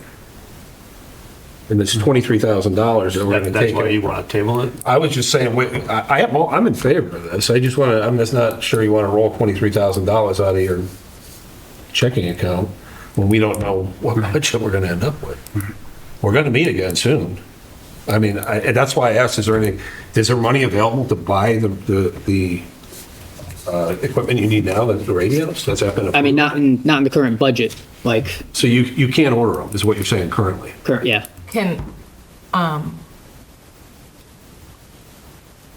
That's, I mean, is it money that we can encumber to purchase it? I mean, that would be pulling it out of the general fund anyways. So, I mean, it would just be, It's, right, it's still, Well, we can encumber on a police line, because police line's overspent. right, okay. So, I don't know of any other line we could. Right. It's pretty specific expense. Yeah, just transfer too. So if nothing else, Mike, does it make sense to table it until we discuss the capital items tonight? Well- Just from a standpoint of like, maybe this would impact how Eden approaches her budget, because if it, I'm just what I'm assuming. thinking just here is, does anybody have specific issues with any of the wording here? Because this can be changed if we find something that's wrong going forward. This isn't like, We can tweak it. Yeah. this isn't like the Constitution, you know? I mean, this is something, okay, we do it this year. What I was thinking is, how about if we put $10,000 in there, or whatever it costs for, just to make sure, the idea that they don't have the radios they want kind of irritates me, Yeah. I mean, if you don't have it in your, I don't know if you can you use it from the selectmen's budget? Is there any money left in that? But we wouldn't have to, that's open funds, right? So you could do that for now until the next meeting? No? You can't do a police line. You can't buy police equipment out of the select. So we would have to do another line item. We would just do another transfer. Yeah. Yeah, you could do another Thank you. transfer to put that money Yeah. into the police line and then purchase it. it makes it very complicated, whereas this makes it simple. Yeah, That's it kind of does. that's kind of where my mindset's been at making this. It simplifies a lot of it. To answer your question, Mike, the only reservation I had was simply, it kind of ties our hands if we're looking at the big picture of the town, if there was another need somewhere else.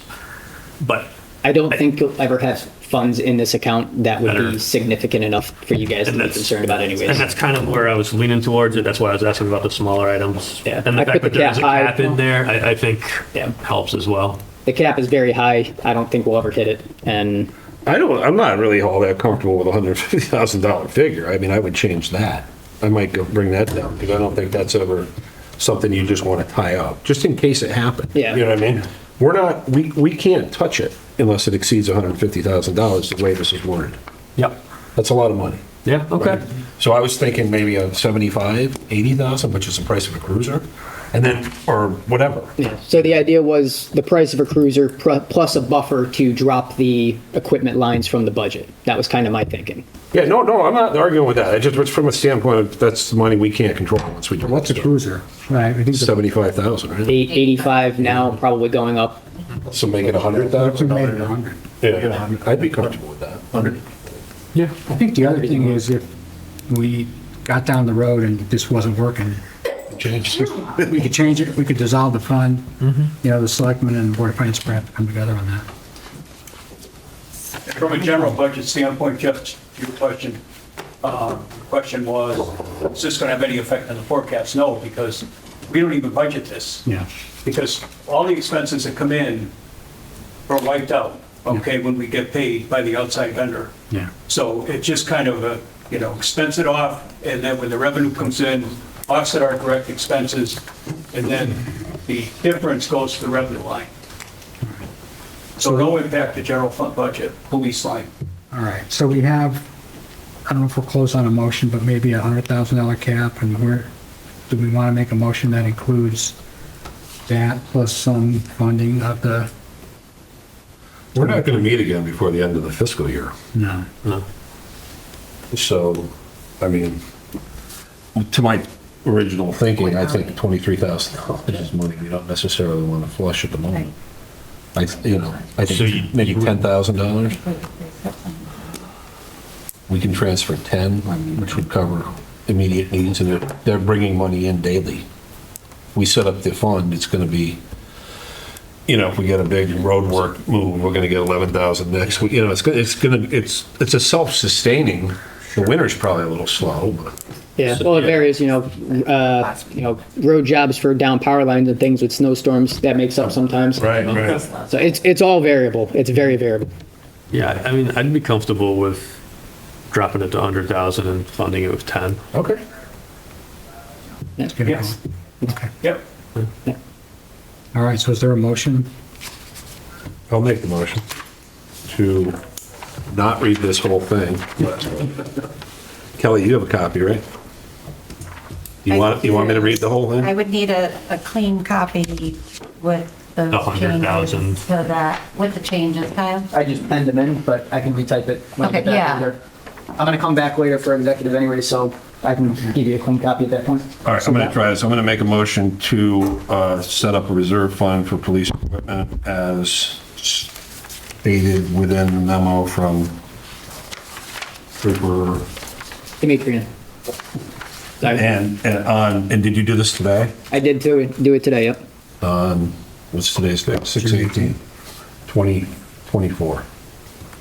Subject to the changes discussed, which are total transfer from the general, what were you calling that, Kelly? What was the fund you had in? It's just from the police revenue line. Police revenue line, sum of $10,000, and setting a cap on the maximum total for the reserve fund of $100,000. That has to go to town action, right? Or no? Does this have to go? I believe it does, right? It was like. Yeah, because it's like the school's non-lapsing. Subject to approval at town meeting. Is it because it's not tax credit? Oh, yeah, that's a thought. Well, if it's for the over 5,000, you mean? I don't know. Okay, how about this? Subject to town meeting if required. There you go. I would second that motion. I'll talk to the attorney. Yeah, I'll have to come from the attorney. Yeah. If we have to make another motion next meeting again, I think you're okay. Yeah. I just don't like, because this has been going on for, 6 months now? It's been kind of stalled back and forth, so. Yeah. I want to get something in motion, Yeah, thank you. especially if we don't go over the summer. All right. Gents, I appreciate your time and consideration. Thank you for writing this up. Pardon? It's a good point, we do need to vote on the motion. Oh, yeah. We had a Oh, yeah. All right, all those in favor? Say Aye. Opposed? Abstentions? Wow. Who seconded the motion? It's only 9/11. Oh, everything. Yeah. I had a question for, anyway, let's go back to it. Never mind. I was ready for the next item here. All right, does anyone need a 2-minute break before we go on to the next item? Yeah. 30-day break. Yeah, I think a 2-minute break would be appropriate. I gotta go talk to my attorney. We're gonna come back in 2 minutes. Yeah, with that number now. Yeah, can you email us that? please? Okay. Do we have any updated results? They always say on it, in case it's ever I haven't audited. seen it online yet, but sorry? When I ran out to get police revenue thing, did anything happen with the committee about the committee policies? Mike is going, there is no committee. It's just Mike. So Mike volunteered to Yes, Join be the on the committee? committee? be the committee. Okay, thank Yeah. you. Sorry. All right. I just think that, To me. I knew that Oliver and Jeff tapped out. because- Where was that? D.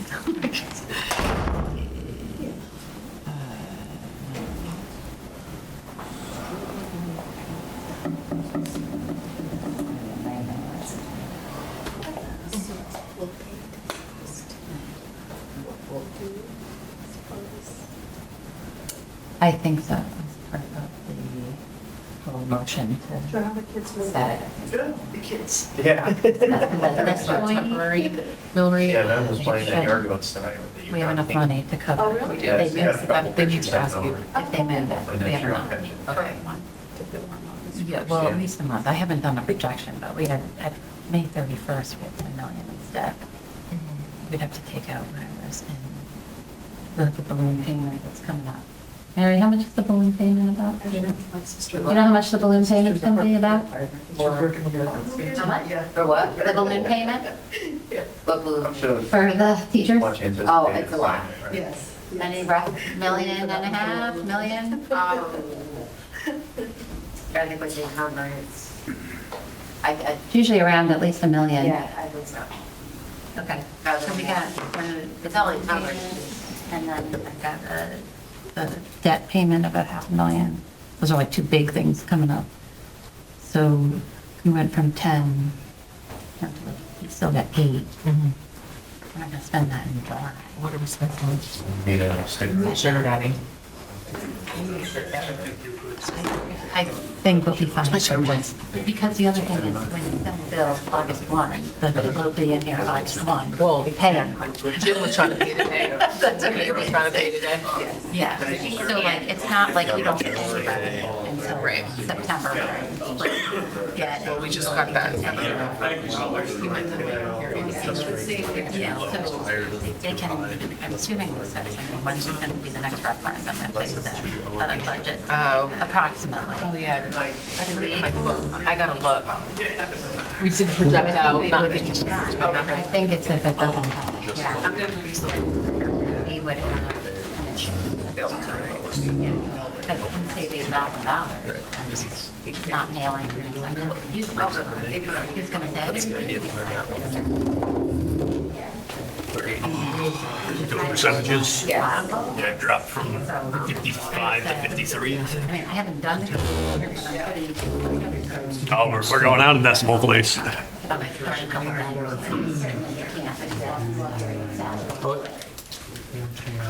had a date.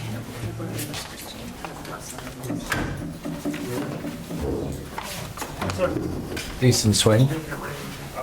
What it is, and we can kind of talk to it, is I think you were right. I think there were a lot of people didn't vote, took it for granted, and then came out and voted. I think that's the driving The factor. other thing that bothers me is I don't know if you're on the Facebook forums. There's a lot of false narratives going around, and nobody's I correct. mean, that's social media, and But- to a degree, like, People who are at these meetings and watching it aren't. I think, didn't school get out 2 days ago? So a lot of parents probably went on vacation. well, the absentee ballots, what did you say? There were What's Todd? 48 of them. Yeah, 48. Yeah, you'd have to see the results. Because We don't know what the results are. you can't tell. You have to You shuffle can them. do is see who voted absentee. Correct. What party? Right. I guess Or if you what wanted to do age, that. you know, if they were yeah. parents or whatever. But I think you're right, Mike. I think that, because last time we had, I want to say 14. Yeah. So. Oh, really? Yeah, so it jumped substantially. So I think that's people who are on vacation, people who had kids. But it's still not as convenient as being in town. You know, 110%. That was my concern when I saw the date. I might be visiting my sister out of the country in November, and so I'm gonna have to do absentee ballot for that. You know. Very funny, Mike. Because you know Connecticut's gonna make all the Leave it with difference. Jeff, he'll fill it out for you. It's okay, you got 2 weeks to do it now. That is true. Maybe depending on when I leave, I might be able to get in there early. $854. That was kept on 827, it said. Bit of soda Schwinn machines at 854. The last one? Well, when I was in there, I got somebody at front. The last one had 854, and 14 absentee, or 14 blank, I think. Yeah, the blanks were fluctuating by mine. I've got 827 in person tonight. Okay. And this is the front of the machine. Oh, okay. Oh, wow. And 48 absentee was 875 total. I could have sworn when I voted. Oh, because they were feeding the absentees. They do that afterwards. Yeah, you got. Oh, did they do it all afterwards? I thought they did it during the It day. depends. So you have to leave at least 3 here, so that when you shuffle them, you can't tell who voted for which way. Okay. Because you have to register that the voted? name is Yeah, yeah. already I not got someone who you, came yeah, in yeah. person. So they were probably feeding So- some of them in. So what we did last time, because there were only 14 and we had all 14, we knew there could be no more, so we did them all at once earlier in the day. Whereas this one, I think you're right. I think it was just done.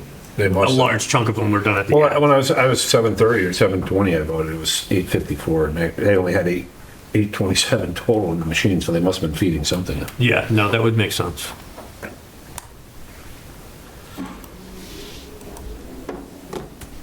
I'm just there in a spreadsheet. Oh, I understand. Oops. What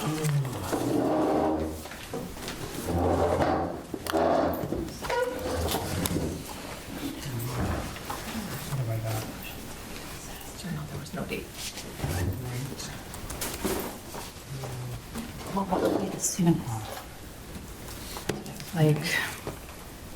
Like the next referendum could be when?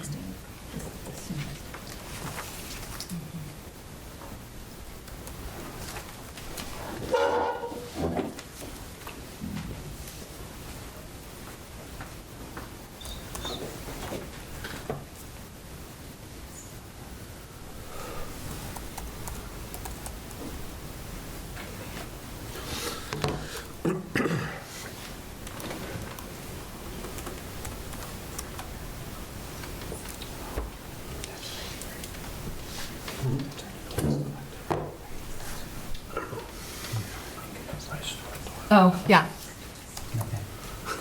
I'll introduce you.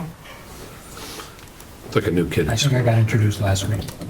This is Heidi, our new tax collector. This is the Board of Finance.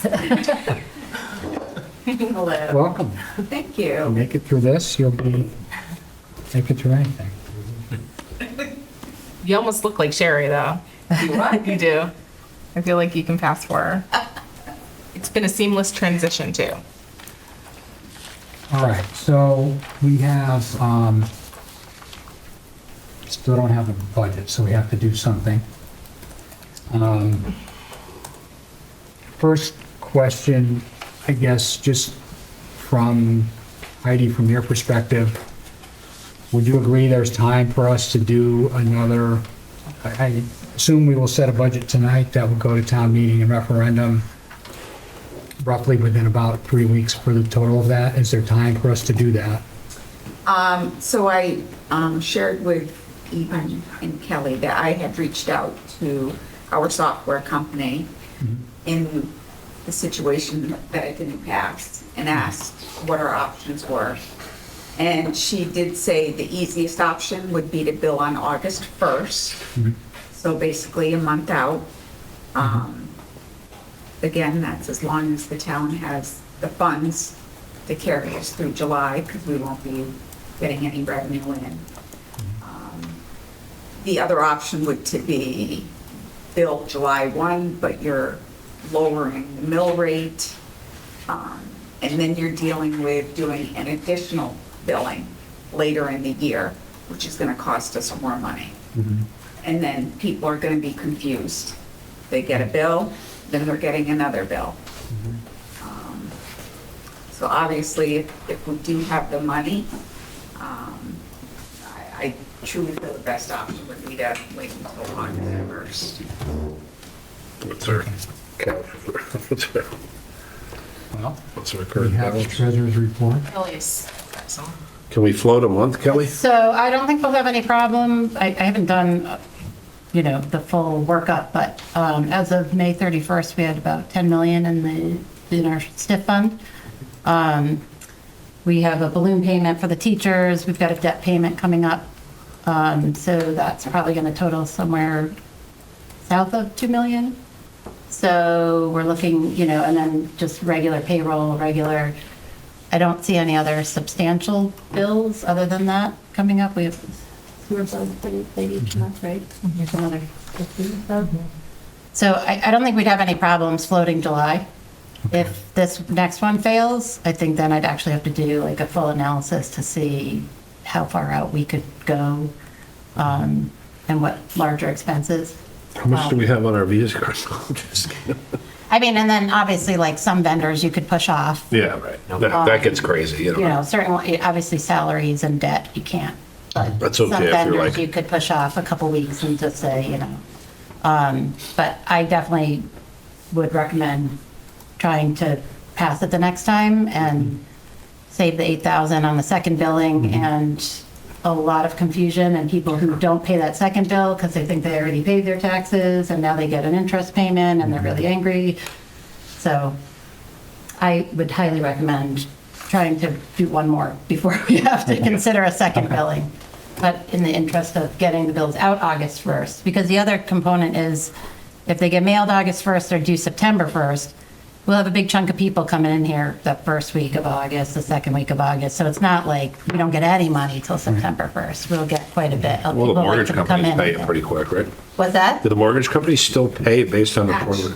No, they actually, the larger ones, a lot of them wait till the end of the month to pay. Of course they do.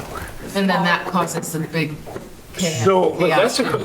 So your mortgage company is, do they know you didn't pass a budget? Do you send a bill to the Well, I mortgage? would have to reach out to them. All So of them. I've got contacts with all of them. We've got two really large ones, CoreLogic and Loretta. Okay. CoreLogic handles the majority of them. Oh, so they're the vendor that actually processes all those Yes. escrow? So Okay. all these smaller banks are serviced by CoreLogic, and then CoreLogic gives us the payment. Okay. All right, so, and there's a thought that there'll be a town meeting next week, right? There, Yes, I was going to set that meeting at my Thursday Board of Selectmen meeting. It's a special meeting. So we were going to do that for the transfers and capital item, I'm just assuming we have some, this. And is there a date for that? Is that the 26th? Yeah. And are you available? I am. One of the days I'm not available. But I think it'll be- oh, excuse me, 27th. 27th. Oh, then I'm available. Okay. If not, I am as well. Okay, Hold on a yeah, second. let's just, Double check that. I don't think I ever changed it in my book. Getting real close to the 4th of July. Yeah, I know. Yes, the 27th. So the meeting will be the 27th. Okay. All right. All right, so we're gonna, I think what we should do then, let's talk about these results. And so I just was popping this stuff in Excel. So last time on May 16th, it was 55, almost 56% no, and 44, just north of 44% yes. This time it's a little closer, 50, almost 53 and a little over 47, so 52.8, 47.2 versus 55.9 and 44.1. So it's a little less of a gap there. In terms of the too high, too low, for the general government, we had 47%, 47.26% said too high for the current vote. Last night it was 48.4, so didn't come down as much as the yes, no did. For the Board of Ed, last month 53% too high. This month when it's lower, almost 56% said too high. And then too low, the Board of Ed last time was 23.5, this time 22.6. I'm sorry, that was just Ray. Get my Goldilocks all messed up here. General government just right, 41% versus now versus 39% then. And, wait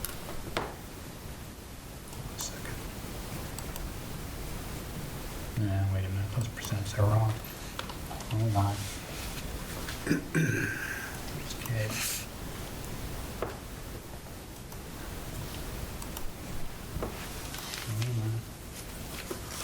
You didn't write any of that down.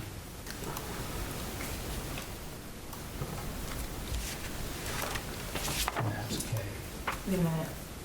I have to look at the town meetings. Jeez, print this thing.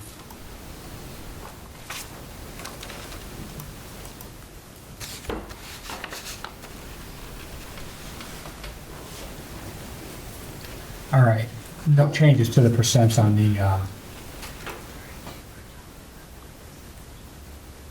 yes, no, but the too high for general government, before it was 48.5, now it's 47.2.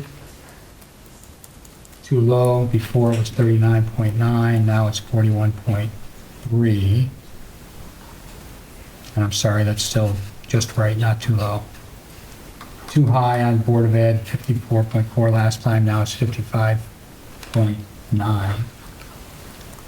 Just right, 22.6 now, 23.8. So these numbers aren't changing that much. What was the difference on the two level for Board of Ed? I don't have the last one. 21.8 versus 21.5. It was one vote. One vote, yeah. One vote different with, 10 more voters. One more person said it was too low.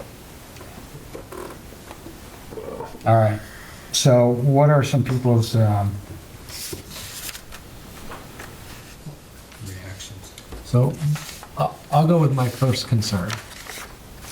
I think that the voters have spoken, and they've made it clear that they think the budget is too high.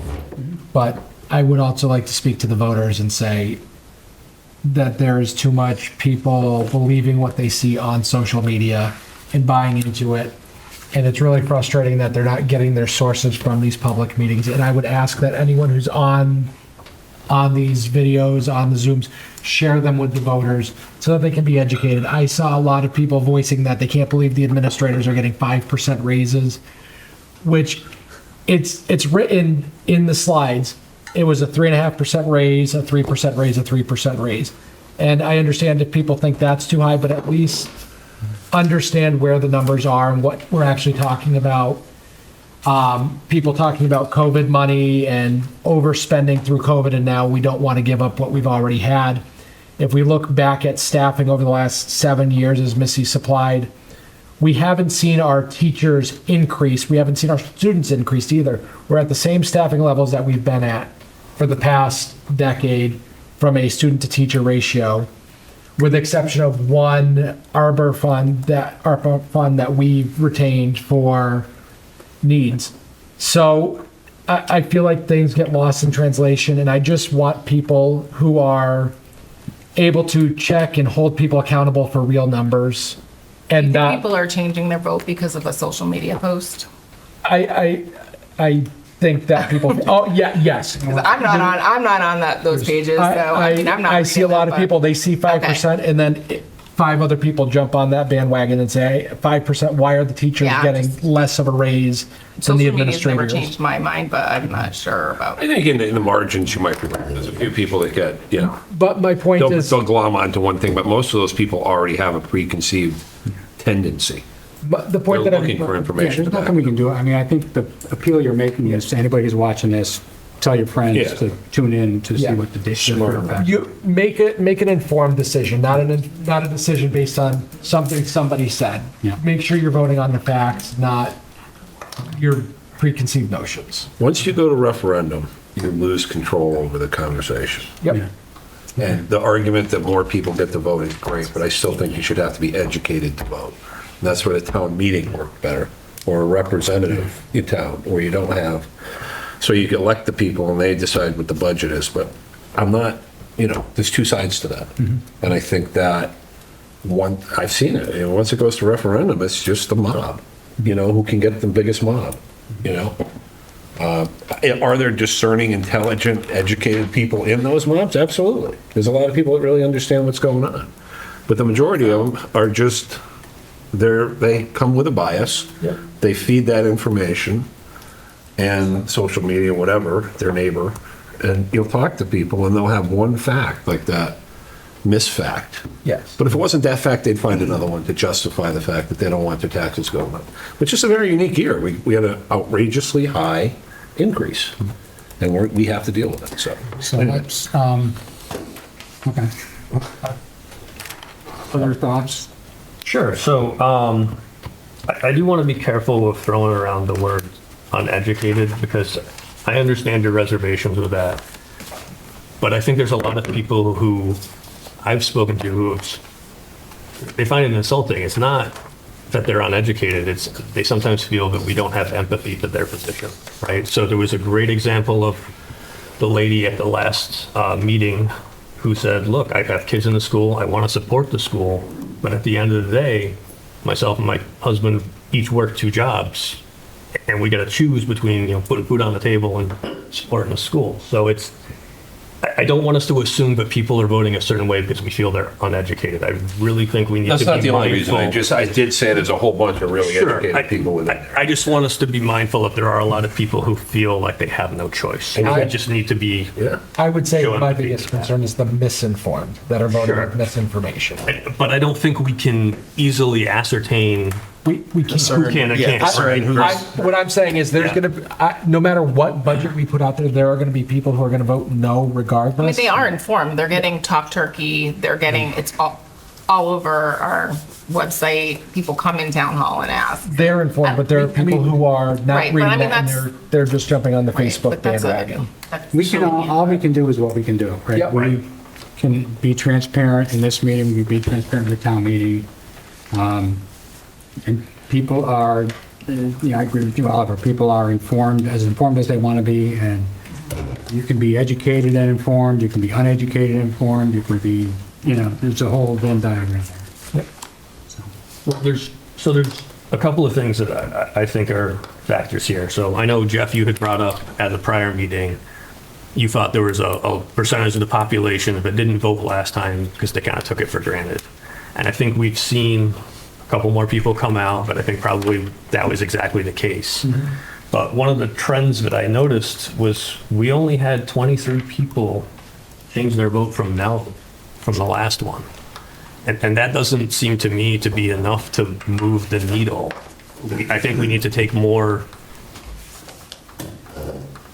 action, right? I feel like the cuts we've made have not been significant enough. And I'm really concerned that we can't have another not passed budget, right? Like what we have to come to tonight, we have to feel confident that most people are going to agree to in order to get it passed. So like, I know we have looked at this from the perspective of what the boards have asked for, but I think we also need to maybe consider the other perspective on what can people afford. And I know Chris has rightfully called me out on we're not mind readers, but I think tonight our role to a degree has to be anticipating what people will pay. I know that's why I threw out that 1.5% increase number earlier at the very beginning of this process, because I was concerned about those folks who are like, it's a reval year, our taxes are going up dramatically. We need to have less than or a below average increase in order to kind of compensate for some of that.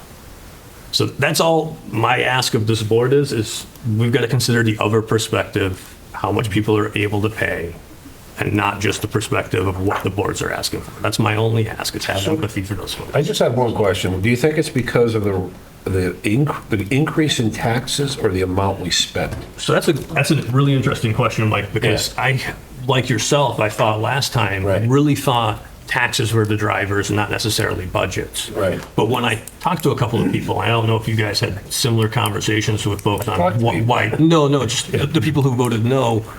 Probably a different group. Yeah, and that's why it's important to have this group. I think it's the budget, I really do. And I was Yeah, actually, the I was hours, actually then. surprised Yes. by that because a lot of way it was communicated to me was the cumulative effect, right? If you're raising it from 100 to 110 this year, next year, 5% on that is going to be higher.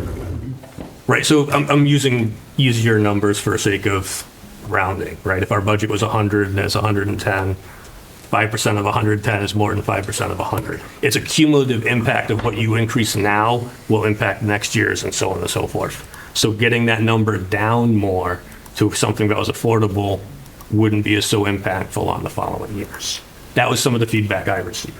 Did they give you an idea of what affordable was? I mean, That's the hard one. Yeah, no, absolutely. That varied dramatically. I will, general range was 1.5 to 4.5, depending on who I talked to. And that's Well, a you're radical saying range. people were giving you percentages that they thought would be appropriate for increases? Okay.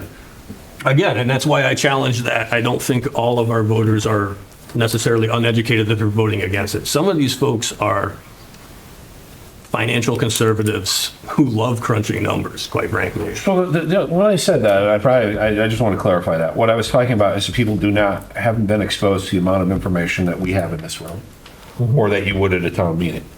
Because at a time, and I've seen people, they change dramatically when they get that information. They understand it. That's my concern. From a straight number standpoint, I wouldn't argue. There's some brilliant people in this town that can crunch numbers all day.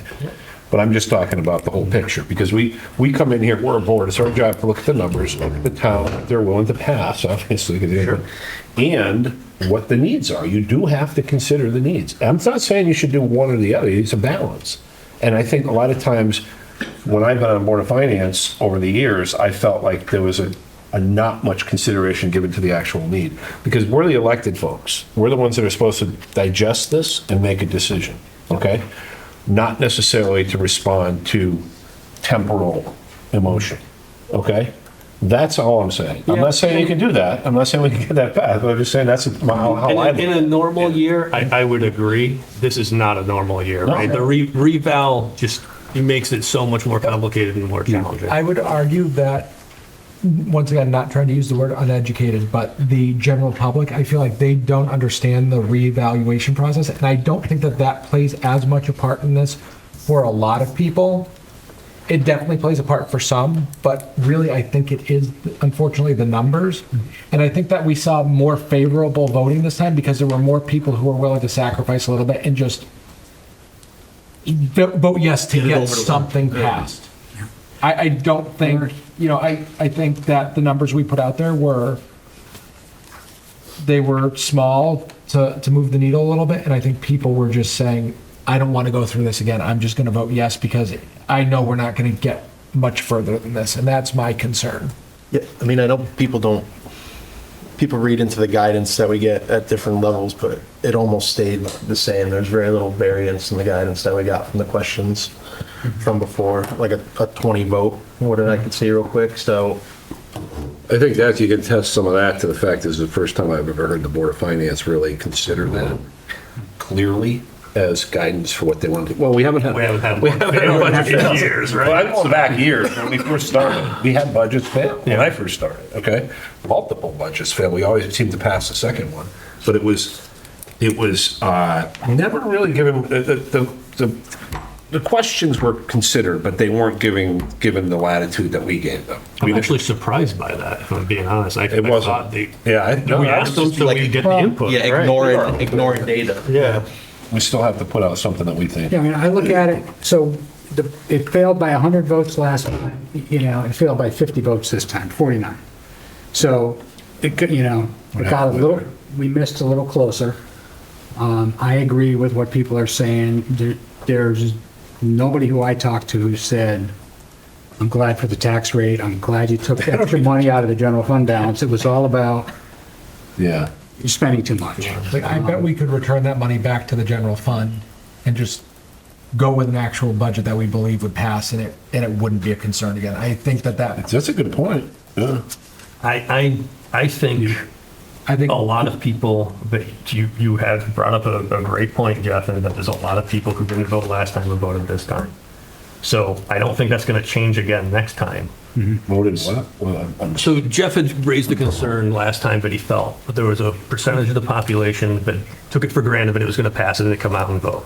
So this was their opportunity to then come out and vote. How many more voters were there? They were like They're about the same, weren't Nine. 9 Yeah. voters of it. Okay. Nine more came out tonight. It's the same darn people. All right. I'm just, What the only concern, I think it was a mistake to do it after school got out. I mean, I think I have a lot of customers. we didn't have a choice. We didn't have a I know, We but get that's, these out as soon as I'm also possible. taking that in as information because. But I- we did have 48, we did have three times. three times as many absentee. Yeah. We'd have to see who those were. Well, it's 20, how many, 3 times? It was only Right? 14 last time, it's 48 this time. 48, almost 4 times. I Yeah, was gonna say, check my math at 9:45. Yeah. anyway, Oh. that's a whole nother, that's not what we're dealing with. All right. So what was your thinking, Jeff? You were going down. Yeah, so, Well, oh, which, yeah, which. Both. So, Oliver, what I was getting at is, Yeah. I don't think that $100,000 moved from the general fund is really what's in question. I don't think people really understood how that impacts mill rate, because I don't think they're thinking mill rate. I think they're looking at Net net numbers, impact. and that's what they're voting for. What I'm saying is, I would feel more comfortable just putting out budgets and not doing the hidden ball trick, as I'll say it, to try to lower Yeah. the mill rate and try to preserve our fiscal responsibility that discipline that you guys have set up before I came along. Yeah, I mean, I agree. I think it needs to be more of a net cut, right? Like, I think we tried an alternative that was more of a compromise, and it didn't work. That's why I think we need to try something different this time, because my fear is that if we don't make enough of a compromise again, and we have it fail again, we're in real trouble. So, like, I think we need to be overly cautious in what we put forward for a rate, just to ensure that it passes again, because we're doing harm to the town if we continue to have this fail time and time again. So I had offered that compromise that passed last week as a suggestion. So why don't we start with, prior to that, with your initial motion and have a place to start. We're talking, but we need a place to start to actually move the needle forward. So what was your original? My original one back was 1.5%. And then we kind of cut that in half, took some money out of one fund, Rob Peter paid Paul, didn't pass. Oh, you're talking about my prior one, not my original one back a couple of months ago when we started. No, yeah, the one last time we were in here. It So was 5.89, dropped to 5.71. We can look at the minutes, right? Yeah, that's where we sent the referendum. Yeah, it would be what we sent the It was rest of basically $35,000 off the Board of Ed budget, nothing. like Right. That was. And Which 100 I in the don't- general government, they're still voting yes So- on, so. If you would, do you want motions, or how do you want to handle this?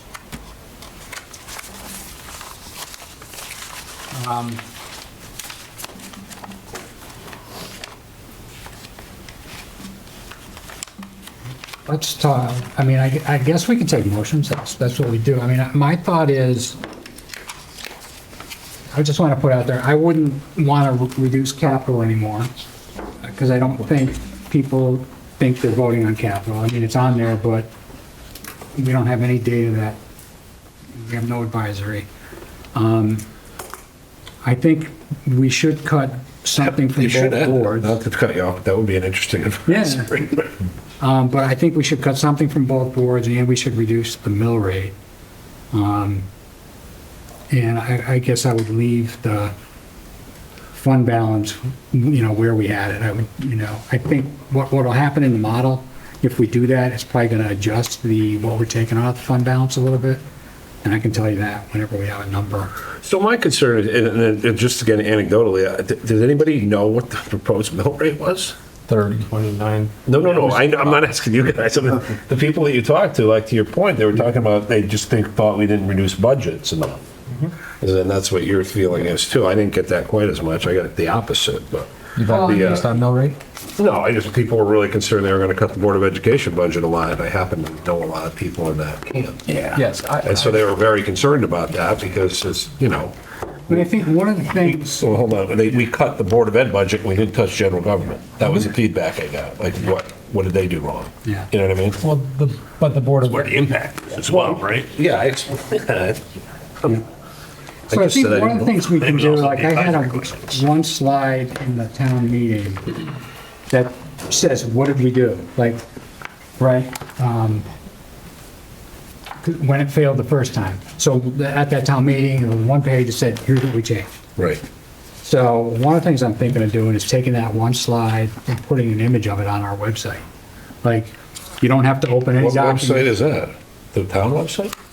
Well, Board of Finance, where minutes and agendas and Oh, some of okay. these are, yeah. No, I think that's great. I'm just wondering how many people actually look at it. No, not, but you should. You gotta And get then the other thing information out there. is, you know, here's a 20-page thing. I'll stop being so I'm cynical. gonna- That's a great idea, yeah. We'll go in with one page. You know, I don't think Yeah. people need to hear all the. You're right. history. Bottom line up front. Yeah. I agree. But I do think, I mean, I think if we don't cut something from both, I'm just gonna double check.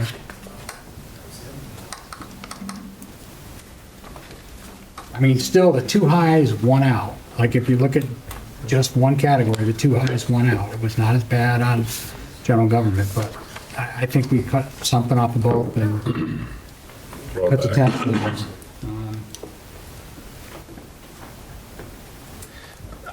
My biggest concern is that, like, to his point, you're taking money out of capital, you're taking money out of, cash reserve. Is that buying us anybody?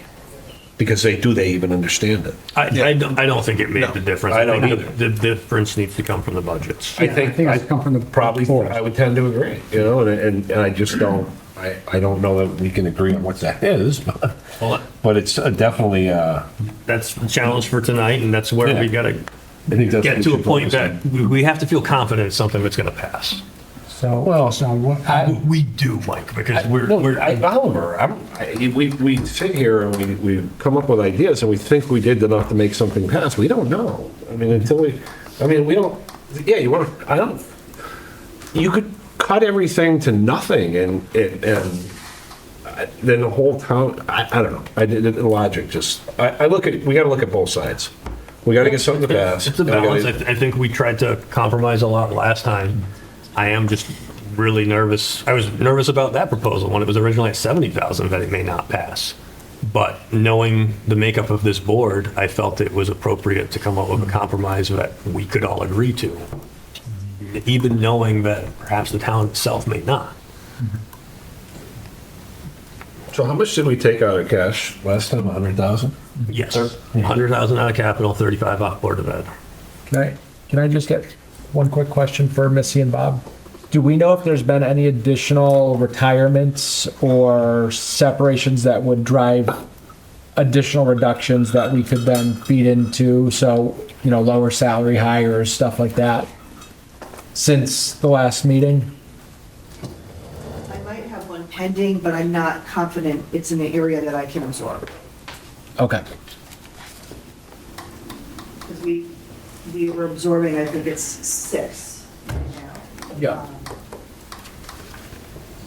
I wasn't sure if it would be like a net of a couple tens of thousands if we were to hire a lower salary, get a good retiree or something like that. If you don't know, you don't know. I mean, every time we shift, right, we're constantly working at how we can make this work. And, I'm meeting Friday with the middle and high school administration again, to try and reshuffle as much as we can again. Even if there is a retirement, resignation, a rehire, we're not in a position where years ago, there was a good chance that we would be hiring lower. Teacher shortage in certain areas is extreme. And to expect to hire lower, which was kind of an assumption years ago, is not an assumption anymore. Okay, that's good context. Depends on the subject. Yeah. But even subjects that you would be surprised I at know. were never shortage areas or shortage areas right now. Doesn't mean we don't try, but we're also not going to hire You're not gonna assume you can do that. So, as an example, if we took 50,000 from each board, reduce the tax rate to 29.9 instead of 30, the mill rate. Is this an additional 50 from what was previously proposed? Yeah, this would be 50 off of wherever. We are now, our low water mark. So you're proposing to take 85 total from the original one? From board, Yeah. 50 from board of select. Right, and try to adjust for 25, 26, as we're projecting north of 6% tax increase in 25, 26. So I'm trying to hold steady with that because we're cutting everything so close. So that would give us similar money out of the use of cash and keep us 10.23 this year. We go under 9 to 8.8 next year in the fund balance, and then we hit 10. Then the out years look great because projections are. So using your formula, what is that average tax? What's the tax increase on the tax collection? So how much is that going up percentage-wise? Which that equalizes across the whole town instead of just by house. I mean, our property tax revenue? Yeah. Do you have a percentage in there? So the mill rate goes down 17.3, right? The mill- Right, okay, yeah. yep. Instead of whatever I put in here.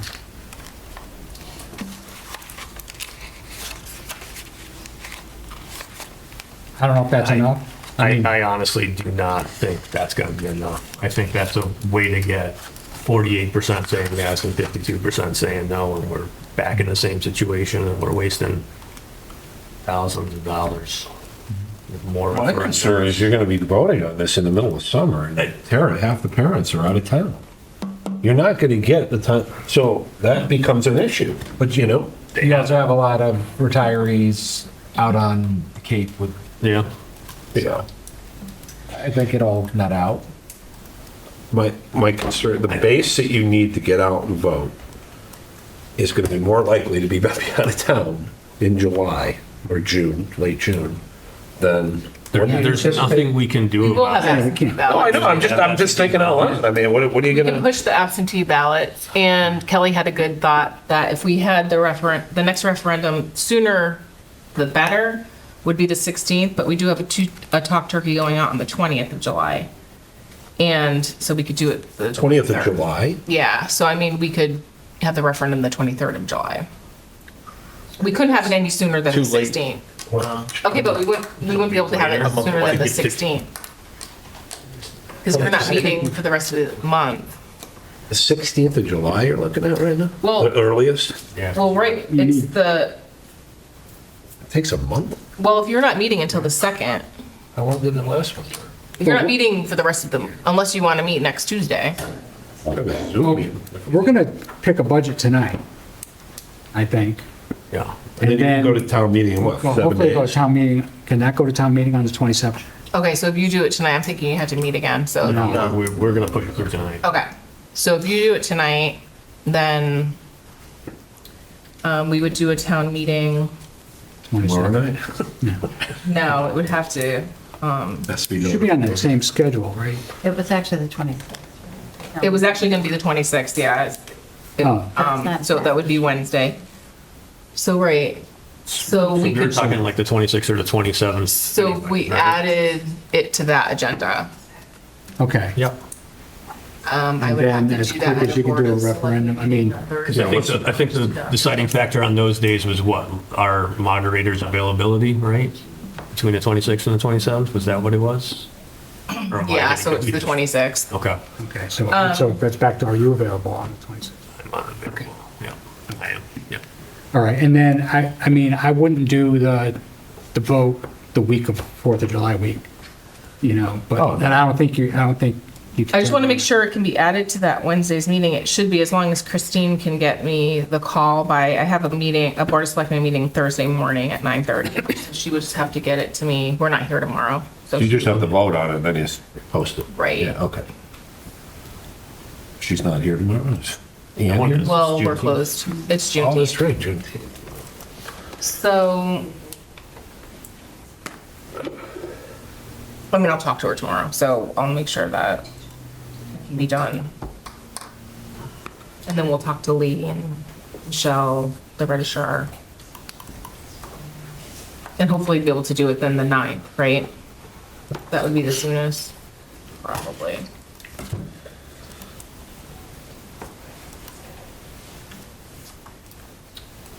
You said not the 4th of July week, so that's July 2nd, so it would be July 9th.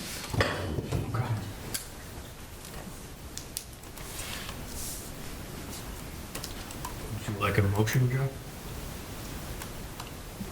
Yeah. I'm not even gonna be in town. I'm gonna have to do an MC medal. So I have a motion that corresponds with what we got from the Board of Ed back in February for the Phase 5 of 3.42% increase for both that and general government. Oh, wait, the ref, You gotta put up a number. I got them. Oh, you got it. Yeah. Good If job. someone wants to check my math, I would appreciate it. Okay. So Kelly, well, let me know if you're ready for numbers. All right, so general government would be $5,620,789. And Board of Ed would be $19,797,072. So 5,620,789 and 19,797,072. Yep. And debt service would remain the same at $1,204,730, and capital contribution would remain the same at $600,000. And do you have that total or? That is the one number I do not have. What do you need? Total same of as it those was, four right? numbers. It's the same from, The total of those numbers looks like it would want to be 27,222,591.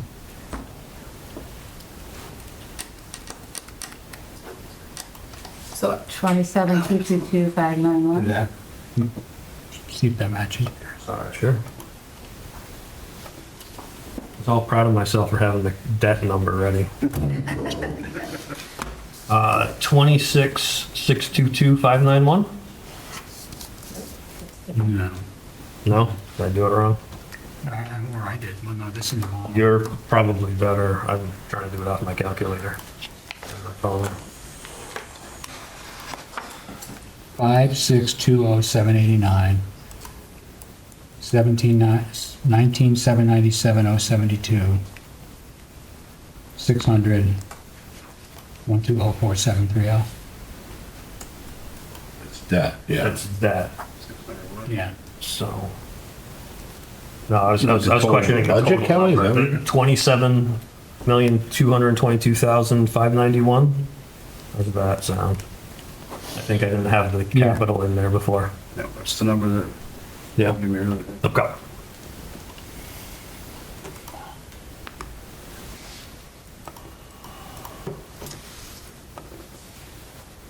So that's from where we were, that's cutting about 18,000 off of the general government. And about 440,000 off the Board of Ed.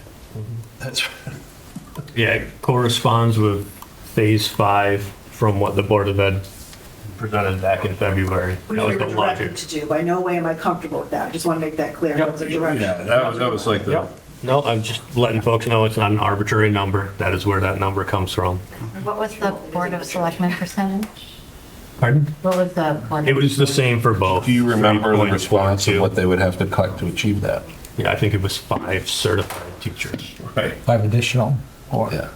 Yeah. 5 additional to the 6 that they've already.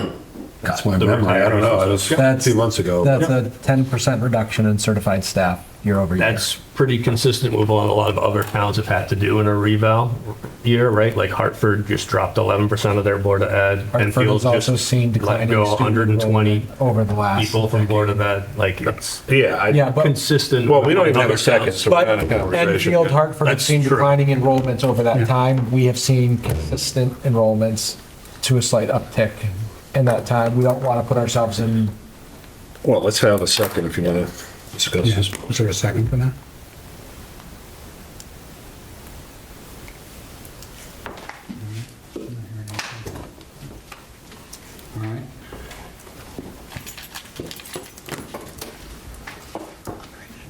my reaction to that is we need something more balanced.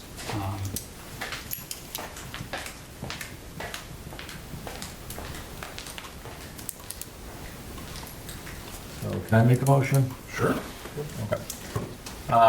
So for general government, I still think that the town is saying that they are comfortable with that, and I think that they are intelligent enough to vote on these individually. So I will keep the general government at a 3.74 with a 203,085 increase for a total budget of 5,638. And then for Board of Ed, a budget increase of 5% for a total budget of 20,0995. Can you, 20 million? 20,0995. Can I ask what the logic is behind the 5% number?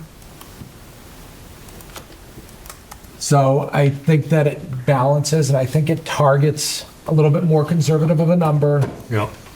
And I'll be honest, it's not full figured, but I think it's something that is a good balance of where we need to be to maintain our quality of education, because I think that if we cut to 3.74 or 3.41%, what we're doing is we're being penny wise but pound foolish, and we're risking the quality of education by reducing our headcounts by 10% in that time. And I think that this is, to a large degree, draconian in expense cuts, even at 5%. And I think it's going to be tough for the board, but I think that it sends a message to the town that we do need to get more aggressive, and we understand that, but we don't want to, but we need to hold the line somewhere. So that's the motion. Do we have a second? or- Sorry, is the motion $20,995? Yes. Thank you. What was the total for Board of Ed? It was 20,235. So No, that was, no, that's wrong. 20,099,500. Yeah, 20,099. So you're proposing to take an additional 135,000 from Board of Ed and nothing from general And government? nothing from general government, because I do believe that the town is comfortable, and I think that they're voting in these silos. So what may make more sense, that's close to your number, is the phase 4 that was presented by the Board of Ed was a 4.75% increase. And I I think that would be. It's an arbitrary number. Yeah, No, we know, you asked me about the impact of what I said there. Those were arbitrary So thresholds again- that we had set for them. No, these were presented by the Board of Ed as these are the impacts along the way. Missy is correct, the 3.42 number was at our direction. The others were provided by the Board of Ed in February as, if you were to do X, this would be the consequence. Okay. So that's, So it would be the phase 3 then, because I'd be more comfortable going up to the phase 3 than going down. phase 3 is higher than where we were. Phase 4 is 4.75. Okay, do you want to pass for a second and then we can discuss it? What did we have total? I mean, I calculated. The total I have for that is 27,542,230. Do you have that? I had something different. So we're $20,995 for Board of Ed. No, 20,099,500. No, 20,995. $20,995. Oh, 995, 20,00995. Yeah, that's what I did. Oh, yeah. $500 less than 20,100,000, right? That's, Oh, did I put it? no, hold on a second, yeah. Oh, He said $20,995. 1.05, sorry. Yeah. 20 million, 99,522. 522. Sorry about Okay, wait a that. minute, 20 million, It's the decimal. No, it's okay. 99,522? Yes. Okay. And you're doing that to get at 5%. That's a 5%. Are you coming up with that same number? Yeah. So what are you getting? What's the total? 27? 27,542,252. You getting I that? didn't add it yet, that was a different number than you just gave me though. You said 542, 230. That's because I didn't have his last 22 bucks. Okay. So that's a reduction of 100. Yes, right. Okay. Got the number.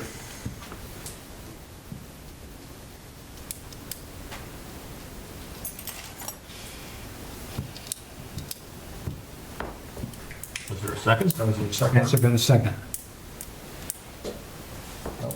Sounds a second, I'll make a motion, but I don't have a calculator. Help you out. So, okay, so You we, want to make one? Yeah. no, well, we got no second on that either. Right, so, Sorry, so, okay. Motion fails. you want to do one? You want? So can I just get a feel from both sides what concerns are for Oliver's, for mine, just so that we can try to find middle ground? Is anyone over there concerned that my number, I know where you stand, Oliver, but with the other two, do either of you guys have concerns that that number is not aggressive enough? I think we're kind of close. I think the 4.75, it's already outlaid in the steps there. It's only 40 So let's just grand do a more. hit. Who's too high and too low? Who's too high? Who thinks it's still too I high? still think that's too high. Okay. To Todd's point, I think What can we do? 475. Okay. If you were to have done that, I would be comfortable with that. All right, well, I'll make a motion then for general government to stay the same, like Jeff's motion there, $5,638,000. And then we'll set the Board of Ed at a 4.75% increase, which would be $20,051,666. If my math is correct. Comes out to 4.75. Yeah. Okay, so Outlined in, page 4. So that's, and the new total for that, Kelly, is 27,494,396. And that's a reduction of, was that 235 just now? So that's the reduction of almost, it's like 185,000. did somebody second it? I'll second it. We're in discussion. Okay, I can't rationally see how you take $180,000 from the Board of Ed after everything they did to come down from that original 10% to what. I just think that that's negligent from the board standpoint, and I'm not going to be rude about it, but I just think you're talking about removing at least a couple features, okay? And it's not like, I mean, when you reference towns like Hartford that has thousands of employees and you do a reduction, there's a lot of like, even Granby, I'll use Granby because I know the Granby school system very well. I know a lot of teachers up there. If they cut a few people out of their system, they have somebody else doing the job. We got people wearing multiple hats, covering different areas, and, just because we're in a really difficult year, I don't think we should throw them under the bus. And that's, I don't think it's appropriate. So, and the other thing is, what I can't keep, and I have every concern for the general government budget, but you're saying that the Board of Ed should absorb all of it? General government should absorb none, when the town is saying no to the budget? So when we, I think, added them up. Because of the guidance questions? Yeah. Okay, well. I mean, that's why we asked them, right? To get a better understanding. And it's not just Enfield and Hartford, right? Right. I mean, there are a lot of towns that went through revals and had to do more significant reductions to their budgets than they wanted to. Like, no one wants to do this. This is purely out of... Windsor did the split that we were proposing. Yeah. And they just passed their budget, that Okay. second time around. Much less limited cuts than percentage-wise than you're talking about in these other towns. West Hartford, a couple years ago, I finally did get a chance to talk to my buddy from OPM, did the same thing. They split the budget in half, 2 years. It was passed. They did it because the impact was on a lot of the lower income, the cheaper houses went up a lot more, and those are the people that could afford it the least. He said they had no problems with it, had very little effect on their year-to-year revenue, and it evens out in the end, because the state uses, this is what I needed to, the state uses an equalized mill rate. So when you set your mill rate, they're equalizing it with other towns to establish a formula so one town isn't getting cheated and another one is. There's also a whole bunch of other metrics that come into play. I'm just describing, I'm telling you what I heard or I learned, okay? The other metrics that come into play are your income levels, all the other stuff that are part of your formula, okay? That, he said, doesn't change no matter what you set your mill rate at. So, and when you equalize it, he said, well, his clear point was, West Hartford has some of the best financial people in the state running their town. They wouldn't have done it if it was a bad idea. So that's the way they got, and they didn't cut anything. You know, they kept their budget where it had to be. So you're going to if you want to, personally, I'd much rather live in Windsor or West Hartford than follow the Enfield or Hartford model. So it's not That's just how that, bad right? management works. So like Newtown, for example, they did a 2.75% increase, Newtown.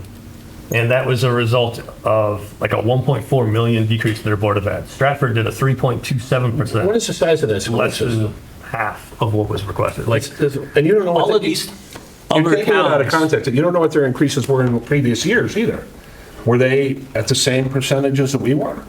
Were they? I don't have that data. I know, handy that's in my front of point. me. It's real easy to cherry pick. You know what I mean? And let's watch social media. People do it every day. They find one little, and you did your homework, and I'm not criticizing you, but I'm saying to take those out of context. Look, I just gave you 2 examples at the other end of the spectrum, and, you know, Windsor just passed by 300 votes, you know? Second time around. They split it in 2 years. They almost passed the first time. There's towns that support education, and there are towns you want to live in. And then there's towns that become, you know, tax-focused to the point where they start to abandon their education. And those are towns you probably wouldn't want to live in. And your property values didn't go up as much in those towns either. So we got to wait. Move on to, do we have a You have a second? vote? Yeah, I second it. So, There's no more discussion? I'll shut up. Somebody else wants it.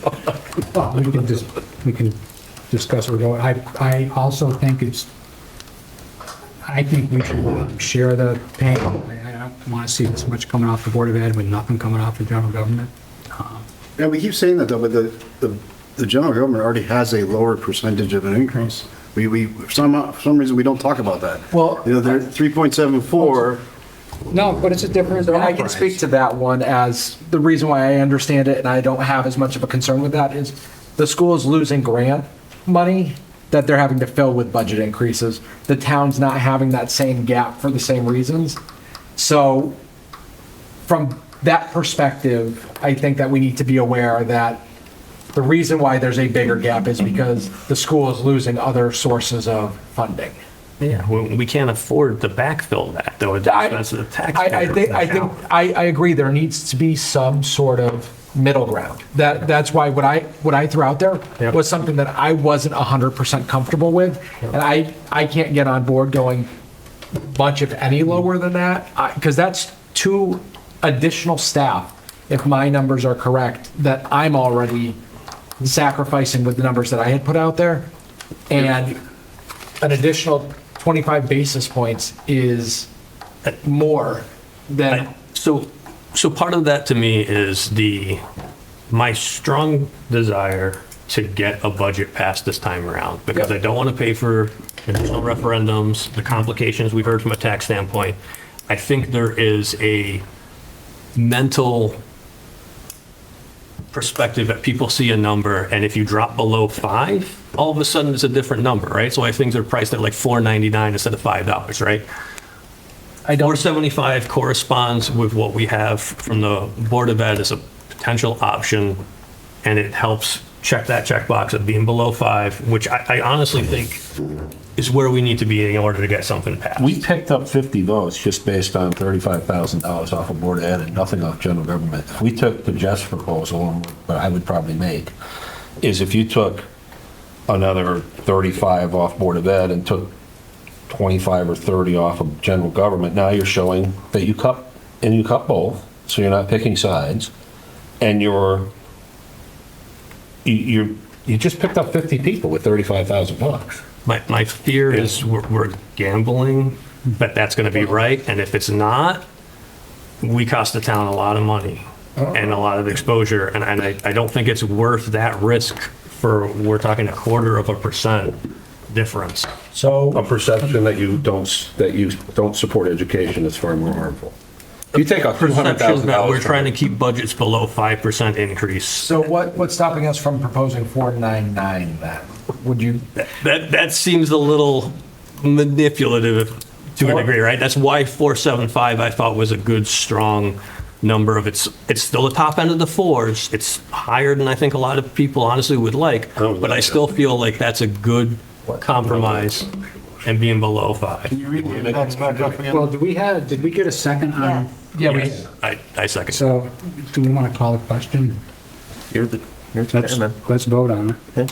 So the motion is 5,638,000, 3.74% for the general government, 20,051,666 for Board of Ed, 600 for capital, 12,04730, those haven't changed. Total of 27,494,396.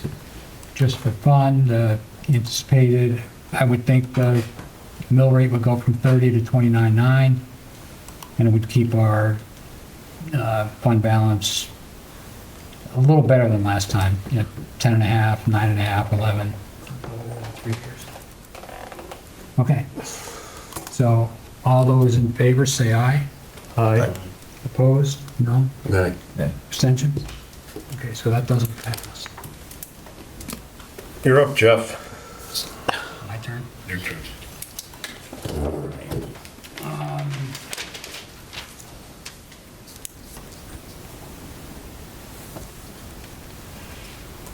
Give me a second.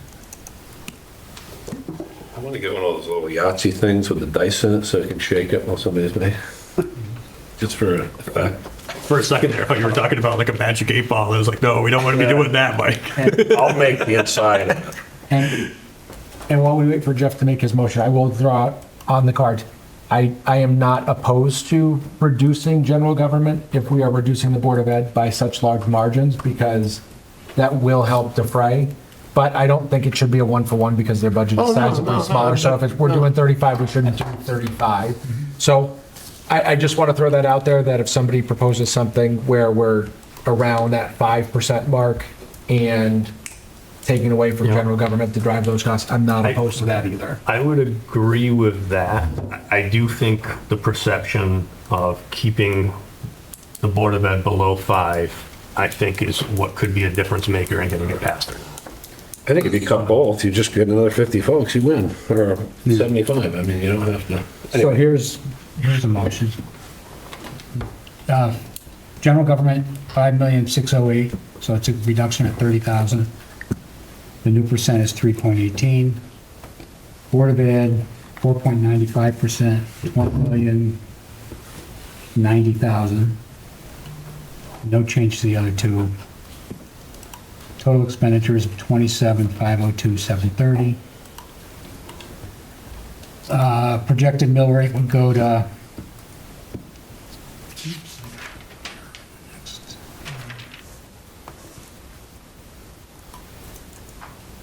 projected mill rate would go to 29.8.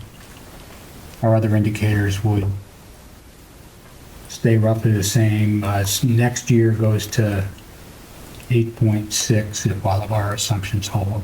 So it's the low year that we've had in all our other. It's actually a little better than the last model, which was 8.5.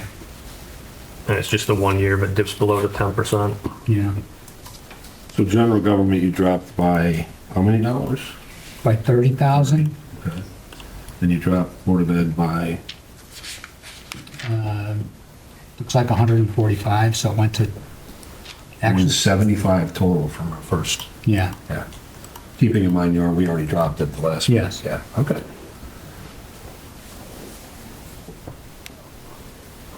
So that's 20,090,090, and it's 4.95%. I'll second that. I think it's negligent. I oppose it, but I've already stated it ad nauseum, so I'm not going to get into it again. But anyway, you know how I feel? All those in favor say aye. Aye. Opposed? Okay, motion carries. All right. Motion to adjourn? No. Nice try. We have capital. I'm good. Those numbers again, Jeff? for general government and board of ed? Just for my notes. 5608, 5,608,000 for general government. Yep. Yes. 20,090,000 for board of ed. Thank you. I'll send this, model around before I shut down here. Okay. I was just gonna ask, what does that have us, well, for projected mill rate increases next year? So I'm looking at, I tried to stick, the last version, we were at a 6.67 increase in the mill rate from 25 to 26. This one is projecting 6.71. Then we go out to, again, the year after, it's under 4, then it's like 1%. Those are just hard to fathom. Jeff, did you say the percentages for the Board of Selectmen and Board of Ed, like what the percentage increase was? Board of Selectmen, 3.18, Board of Ed, 4.95. Thank you. And, all right, we have 2 items remaining on the agenda. Capital requests, provide guidelines to the boards for update of 5-year capital plans. So, We do that now? Probably did that sometime. yeah, so I think we want updates. I mean, I think basically, We change the amount of capital going in. right? Yeah. We need to understand how they would want us to Okay, fair allocate enough. that. right, so what we want for September is just a reset of your capital plan. Knowing that we really took 200,000 out of our last, I'll send you guys my capital plan. Because the last time you were asked to update it, we were thinking we're gonna put 800,000 in. Now we're only gonna put 600 in. So we didn't really have any, we did have a projection in there about around 300 or so thousand coming back from the HVAC. It was in this year, gonna move it to next year. It's not, I don't think it's a big deal. It's still in the plan. That goes back to the committee, doesn't it? And then they have to vote to release it, or how does that work, Kelly? I'm sorry, what? The 300 and some odd thousand that came back? For the roofs and roads? Yeah, It's in the roofs and road fund, and it And then is they at have the to- discretion of the first selectman if they have more roads to do or. okay, so it's, we can't, yeah, it's not. But not the HVAC one. Oh, the HVAC will be, We'll come back to the oh, capital. right, because that's one, we were right. We loaned it. All right. Got it, sorry. So Such a close figure. I guess we just did 7H. So 7G, act upon capital requests. So, so you need motions, one per item? Yes. So let's go to the Board of Ed. We talked about all these, so. Is there a motion to move for town meeting action, a sum not to exceed $75,000 for irrigation? Were we doing that just as an individual request? I thought there was something with the fence thrown in there too. Well, I'm I gonna think come we have to down, do 'em 75 for side by that, side. 25 for fencing. I'll make that motion. Is there a second? Second. Any discussion? All in favor, say aye. Aye. Opposed? Abstention?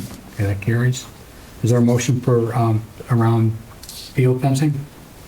I'll make that motion. Okay, You second it? okay. You have all the details, Kelly? Okay. Any further discussion? Kelly has a stamp that needs to The only thing that I'd like to just be prudent on is the fencing that we're going with, because right now we have regular galvanized chain link, and black fencing looks nice, but I think that what we're hearing from the town is we need to be budget conscious with our spends, and I'd like to know what the difference for galvanized would be. Can you guys answer that? They didn't give. Can you guys answer why you went with the fence you did? That's just, I went with the company that came out and gave the quote, so That was their recommendation. yeah. Oh, okay. I can certainly go back. I mean, I wouldn't have known that, so I would depend. No, I understood. I'm happy to go back and, request that.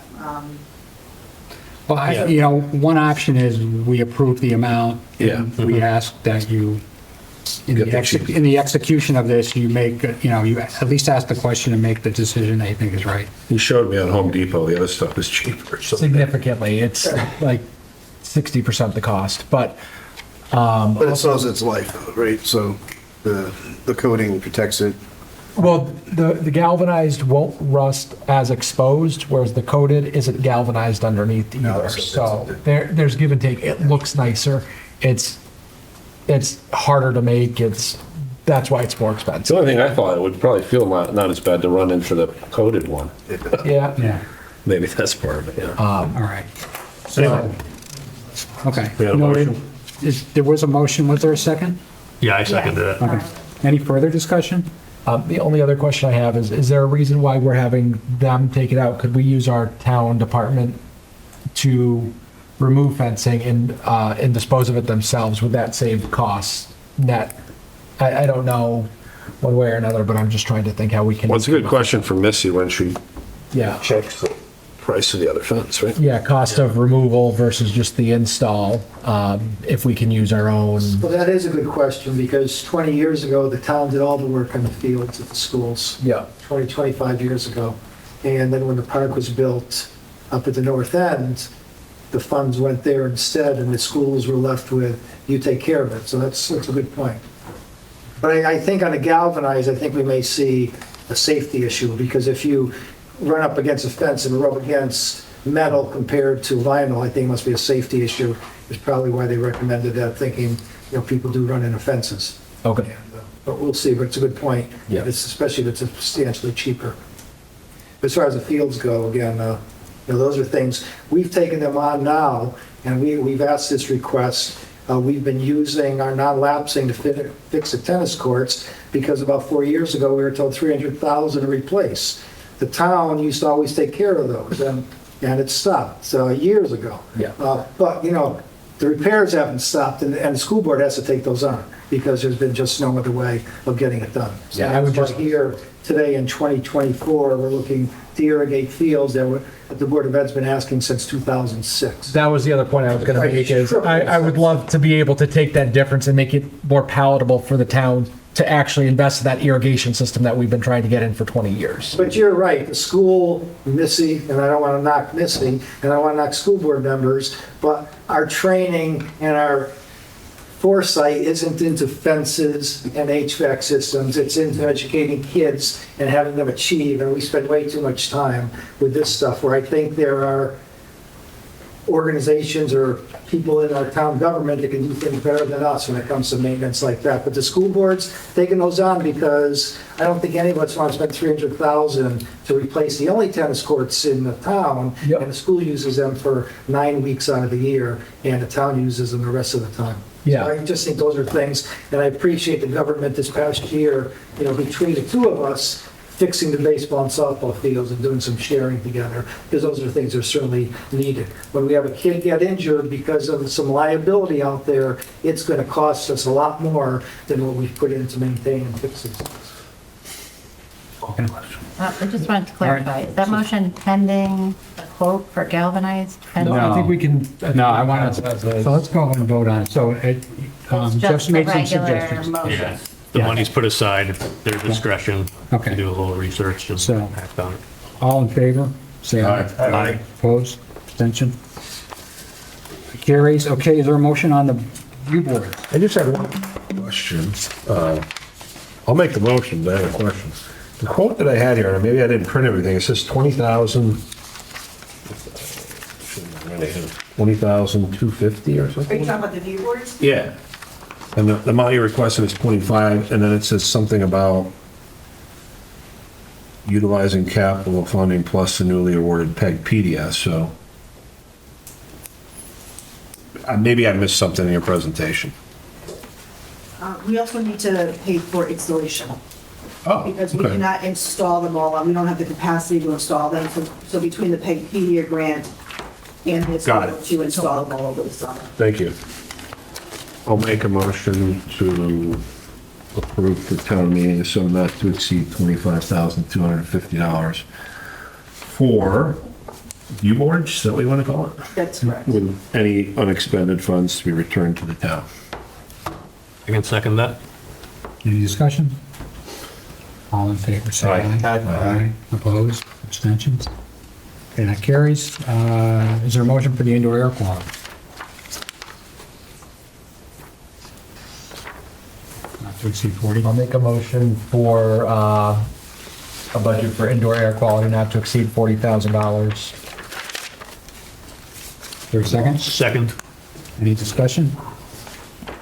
All in favor, say aye. Aye. Opposed? Abstention? Okay, that carries.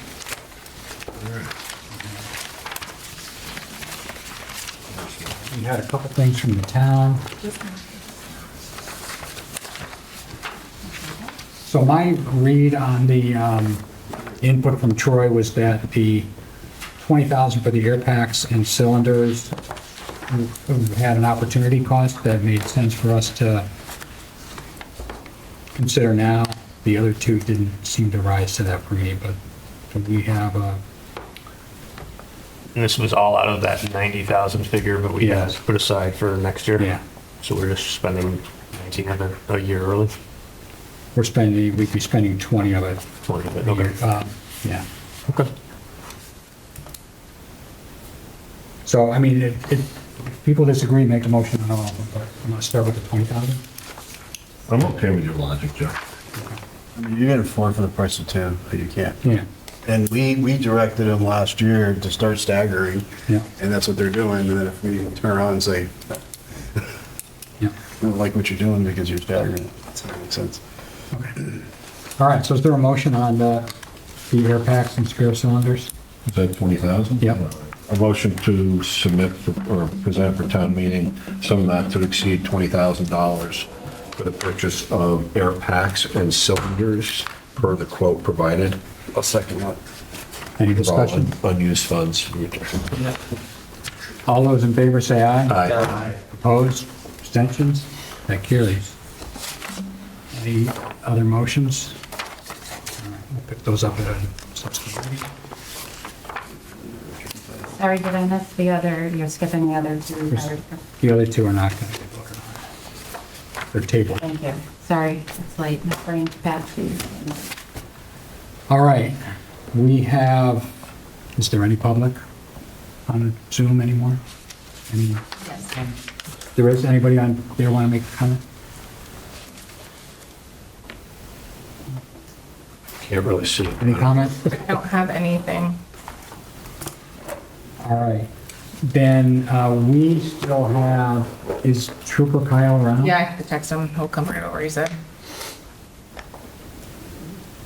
So we will need a motion to go into executive session. We're going to invite the first select woman and, I'm not sure of Kyle's last name, Demetrian. Demetrian, Trooper Demetrian.